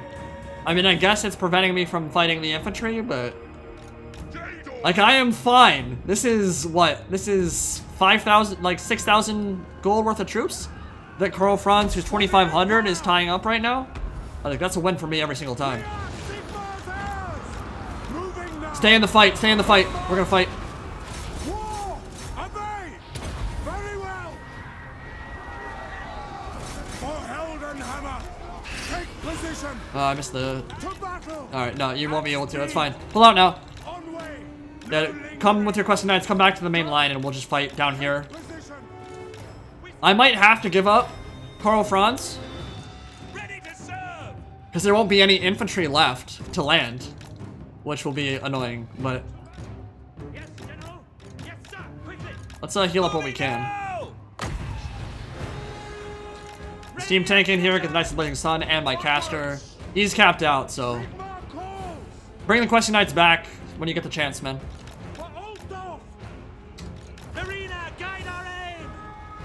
Battle wizards. Cheeky little Earthblood, because for some reason healing magic works on steam tanks. Take the ground. Group disbanded. Let's push in and murder them. Taking position. I cannot. I don't have any more ones of magic. Regrowth is 13. I don't think I'll have enough for a third regrowth.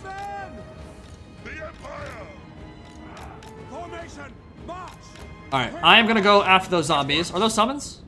Yes, they're gonna disintegrate soon. Detachments move. Swiftly. Moving faster. Alright, here we go. To arms, men. The Sigma fire. Sigma commands. That's an order. That's a dead Terrorgeist. Just commit everything right here. Maybe send the steam tanks in as well. Get around behind. Get one shot into her. Karl Franz is straight dookie-ing on that Terrorgeist.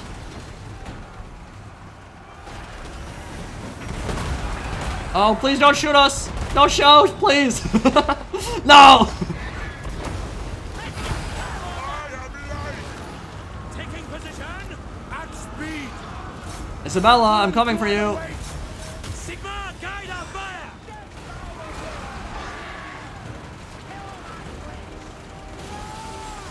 Yeah, she should. Carl Franz should crush that. There we go. Well played, my dude. Well played. What is that? We got a Dwellers.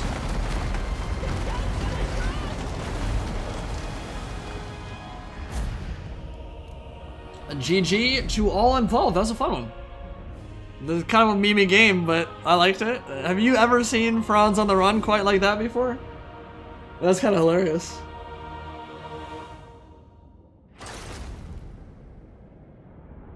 German engineering at its finest. Das Auto. Yeah, the steam tanks were great. 185 kills, 138. 2 chevrons, 1 chevron earned. Yeah, I couldn't really afford to just sit back and shoot with them, because honestly, they do better in melee if it's just a block of infantry, like Vampire Counts Infantry, Graveguard, that kind of thing. Like, you'll do more damage, like getting 1 or 2 shots in from the flank and then just charging in and beating them up in CQB.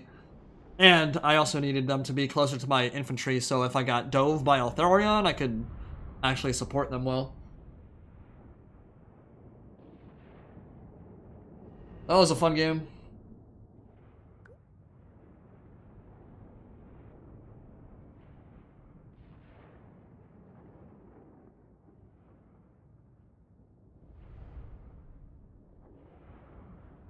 All right. I think I've got time for one more. So I won't play in this one. I think we'll end up with a free-for-all Trials of Tzeentch game if you guys want to do that. Sounds pretty fun to me. So GG's.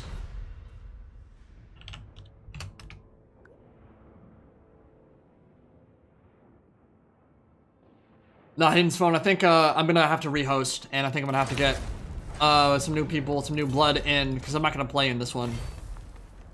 So, last game of the day. Free-for-all TOZ in D is the name of the game. Password is 9. Hosting a spectator. So 4 fresh new faces, come on in, and we'll finish this baby up with a bang, shall we?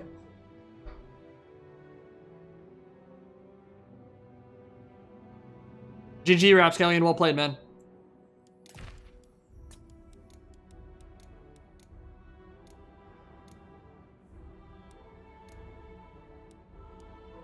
Alright, what's a good map for final game of the day?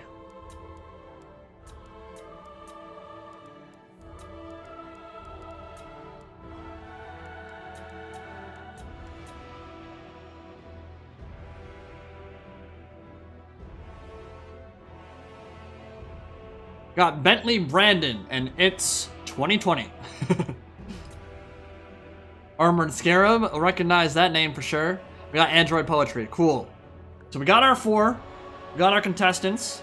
Now we need to pick a map.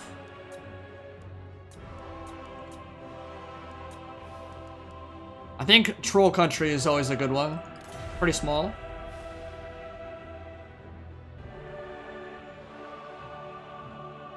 Yeah, if you've already played in a game on stream today, I think we'll need to get some new blood in, Bentley.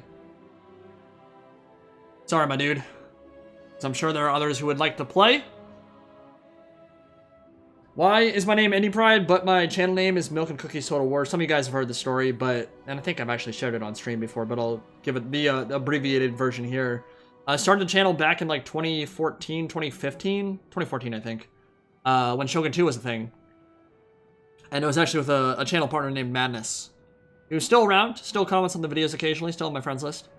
But we played a lot of Shogun 2 together, played in a tournament against each other, became friends, started a channel, and we wanted to come up with something that had like a bunch of levity to it, that didn't take itself seriously. Like I didn't want to have like a try-hard name, so we just said Milk and Cookies Total War, because those are two things that go well together, and it was a 2-person channel at the start, but we, Madness got tired of Total War, stopped playing it for the most part. Didn't want to do videos anymore anyway. And I continued it, but I've always been called Indie Pride. Like I'm a Colts fan, Hoosiers fan, grew up with a lot of family in Indiana. And so, like Peyton Manning, favorite QB in the NFL, that kind of thing. So I've been Indy Pride since like the Battlefield 2 days back in 2005, 2006. Played that on PC, and Indy Pride 45 was my first moniker, so I've never changed that. I'm not the only person who has a different channel name to their alias in game, but that's the story. Not super exciting, but we're going random gen. Yeah, we're going Trials of Tzeentch, and we're going auto gens.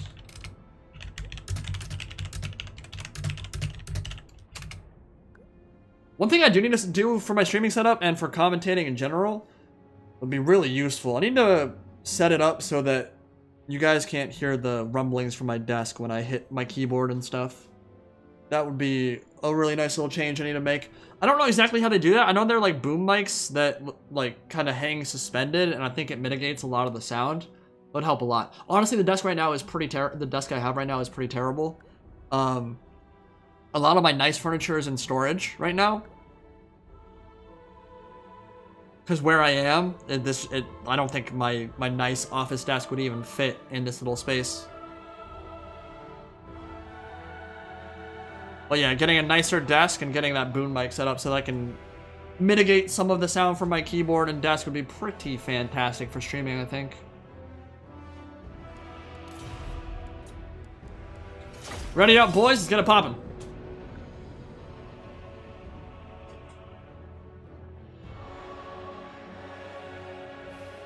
Fort Wayne, Indiana. Yeah, so I'm sure if you're from Fort Wayne, you know it. My grandparents are from Kendallville. Population of like 10, 11,000 when I was growing up. It's probably more now. But yes, Kendallville, Indiana was where I spent some of my summers growing up.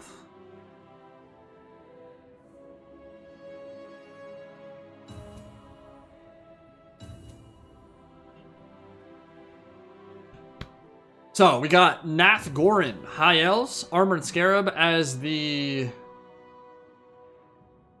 Evil Moon. The Nasty Skulkers, the Sneaky Stabbers. We got Android Poetry as Lizardmen, and It's 2020 as Chaos.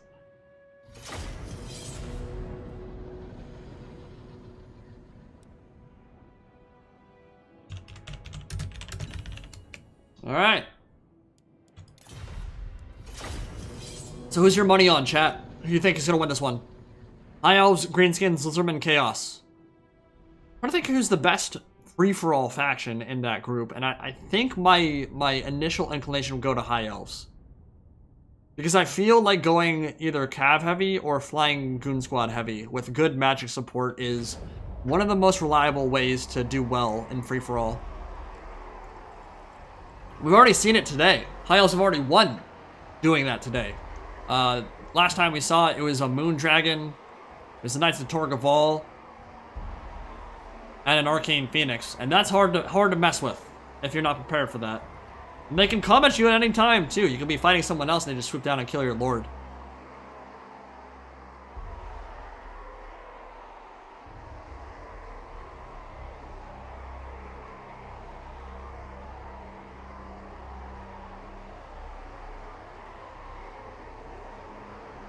HE Burn Squad. Yeah, it's what I'm leaning towards right now, but we haven't seen the build yet, so we'll figure that out in a second.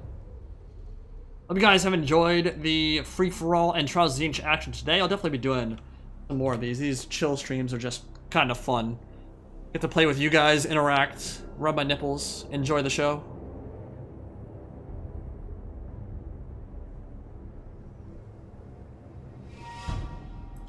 Yeah, I agree, honestly. I think Chaos is kind of falling behind a little bit. It's not that they're a bad multiplayer faction. They are terrible in campaign, as we well know.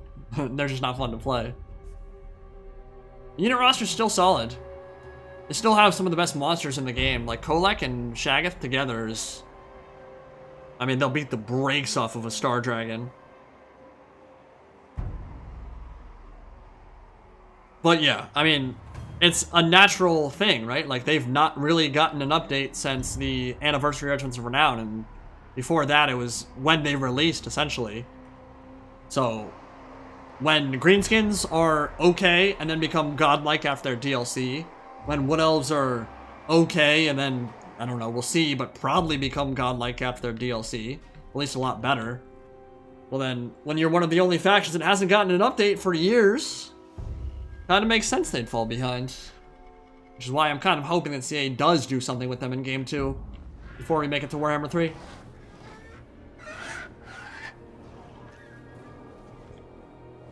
Mahmoud, what you talking about, playa?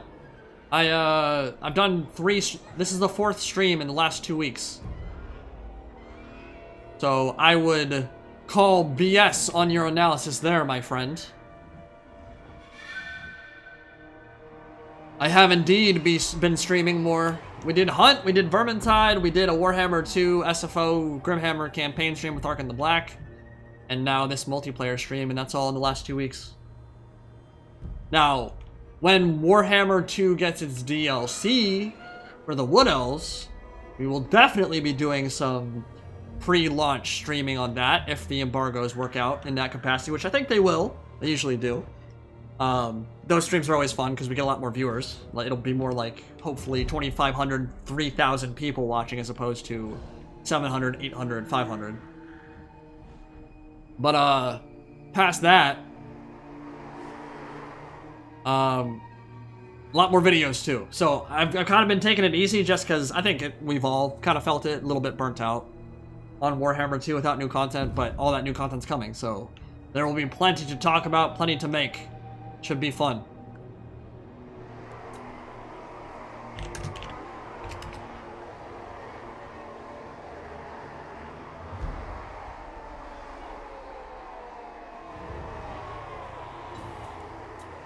Well, it's relaxing when you got the sultry tones of indie pride from Milk and Cookies Total War lullabying you to sleep, my friends.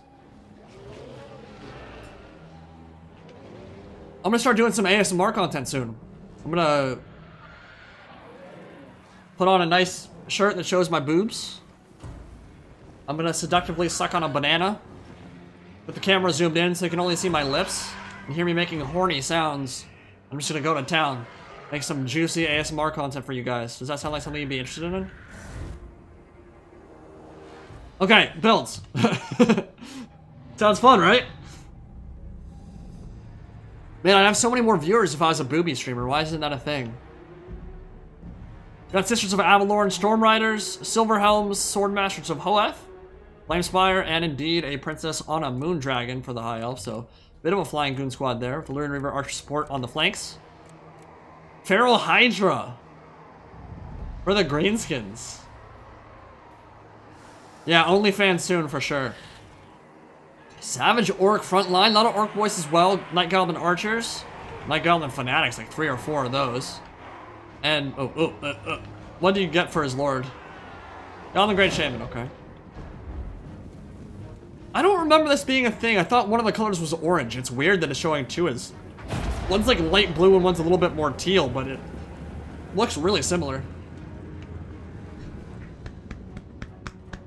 Hell Cannon is opening up fire now. We got some Chaos Warriors moving in with the Chaos Spawn Silver Chevron. Yeah, definitely peak metal right there. Chaos Sorcerer, Lord of Shadows on the Manticore with Feral Manticore support. Marauder Horsemasters and the Swords of Chaos. Don't see them every day.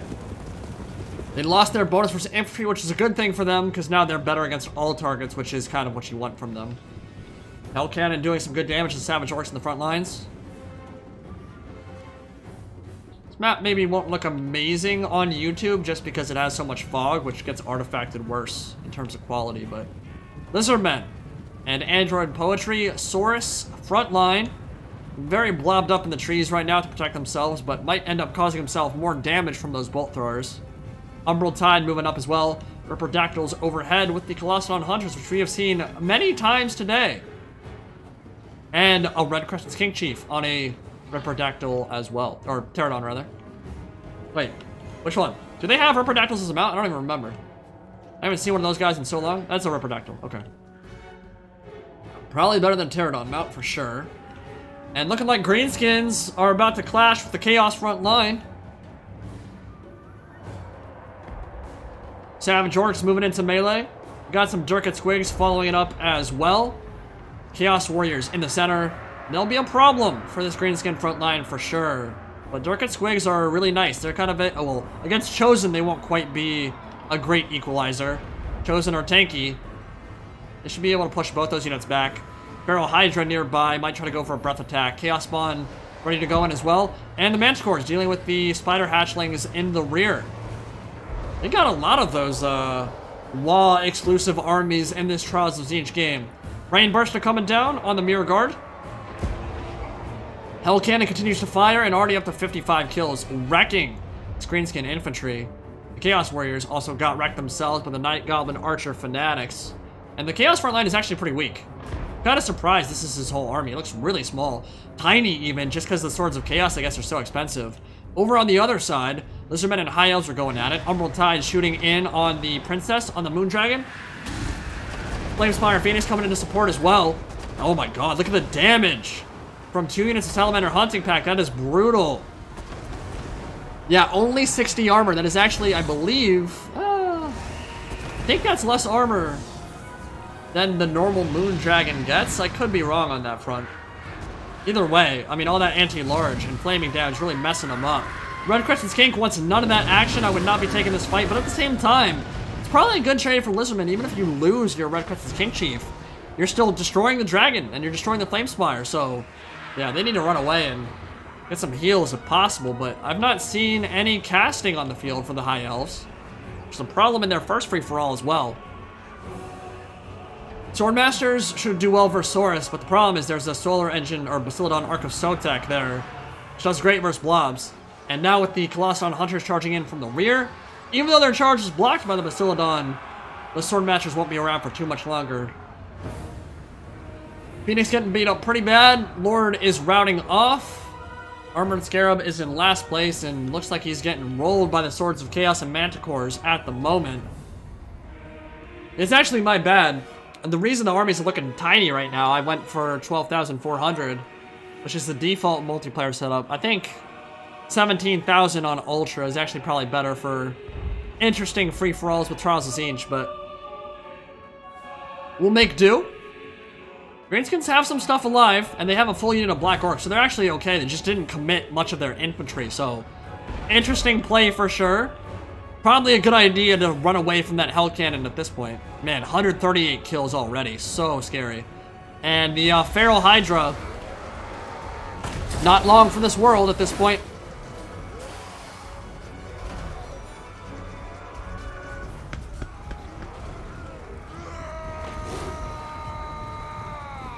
Oh my god, man.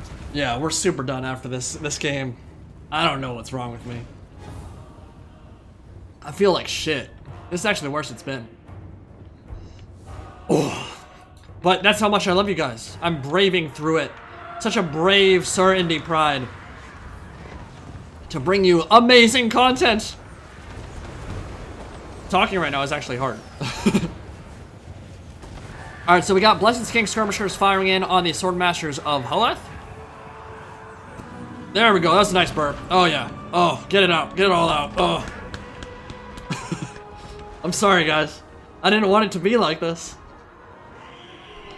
Colossadon Hunters can jump into the rear and deal with the Sisters of Avalorn. Maybe the Storm Riders as well. Shut them down. That'd be nice. But they don't have a lot of HP left, so a little bit of focus fire might finish them off. Pretty close, actually. Actually, super close. Between the top 3 players right now. Any 3 of them could take this game at this point. Looks like High Elves just surpassed Chaos. About 200 points ahead. Android Poetry and Lizardmen are about 1,000 points ahead right now. Question is, will they win this fight? Little Arrow of Kurnus coming out of the Princess and the Moondragon. Going after the Umbral Tide. They're pushing forward. High Elves look to be on the back foot here. Don't think they're going to be able to win this fight.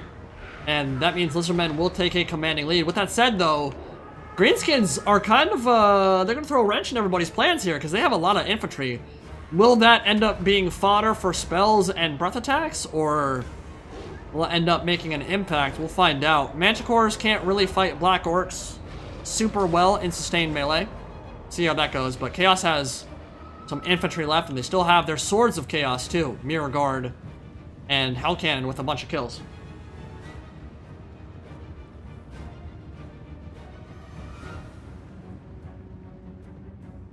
Yeah, Romain, I'll actually take you up on that, man. If you're in my Discord channel, do I have my Discord link in my live chat? I don't actually know. I should put that there from here on out if it's not there. But yeah, if you can send me a PM, that'd be good. Wouldn't mind talking to somebody who might know what the hell they're talking about. Although I don't know how much you can actually diagnose somebody over Discord, but we'll see. The Moon Dragon just died. Princess is dead. Flamespire might drop here pretty soon as well. Yeah, it's gonna rout off, and I think with it, that will be the hopes of the High Elves just completely gone. Lizardmen are in good shape right now, but Chaos has a lot left. In fact, I'd say they have more than Lizardmen, so they could jump out into the lead here if the Lizardmen aren't careful. Velocodon Hunters just broke off, don't have a lot of infantry left, and the Red-Crested Skink Chief also died in that duel with the Flyers. Probably worth it for the Lizardmen, like I said. The reason they're in the lead right now is because they use that to tar pit the Dragon and the Flamespire so they can shoot it to death with the Umbral Tide and the Salamander Hunting Pack. That's why he's in the lead at the moment. But it also meant he lost his Lord, which could have been useful in the late game, so maybe a useful trade, but definitely interesting little choice there.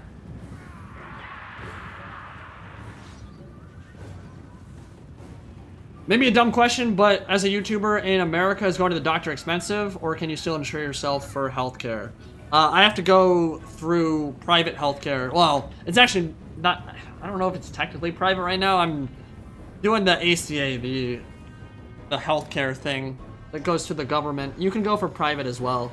I am going to leave Obamacare or whatever I'm on. I'm with Kaiser Permanente at the moment. I'm going to drop them after this year because I'm literally spending $300 a month on nothing. Like, I've not been to the doctor and they're not doing anything for me, so $300 is just exorbitant. And I've been healthy. I might still be healthy, I don't know. But yeah, moving forward, I'm gonna try to find a private insurance that's a bit cheaper, because $300 a month for what I'm getting out of it right now, it's a cut rate catastrophic plan. It's absolute trash, and honestly, the healthcare and insurance situation in America is egregiously bad. It's very, very bad compared to some other developed first world nations. Alright, so Chaos is slowly moving their way over. Towards the Chaos are in good shape with 51 kills. Manticore and the Chaos Sorcerer Lord also in good shape. If I'm Chaos, I don't want to sit back and let Lizardmen get more points on the Greenskins. I want to come in and rack up as many points as I can right now. Bounding into the Gamo formation. Umbral Tide probably not going to do too well here. Especially not when Sneaky Stabbing is going the Goblin's way. Thanks, Matt. Hope you're enjoying it.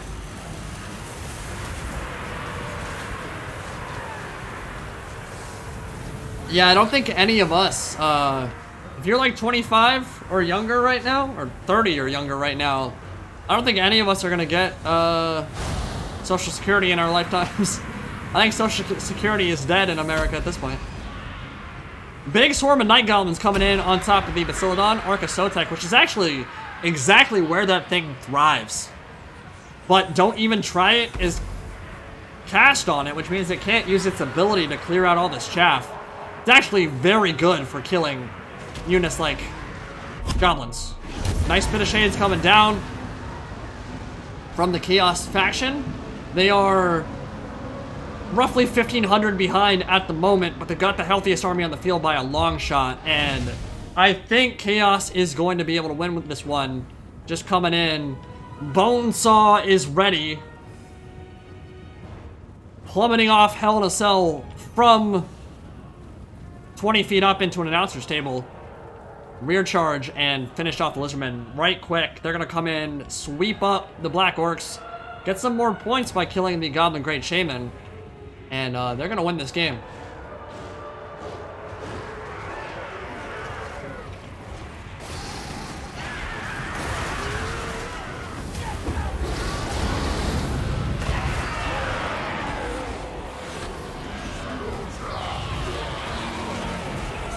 Thanks, Travis. I'm glad you're enjoying the live show. Normally, my commentary would be a little bit better. But speaking is hard right now.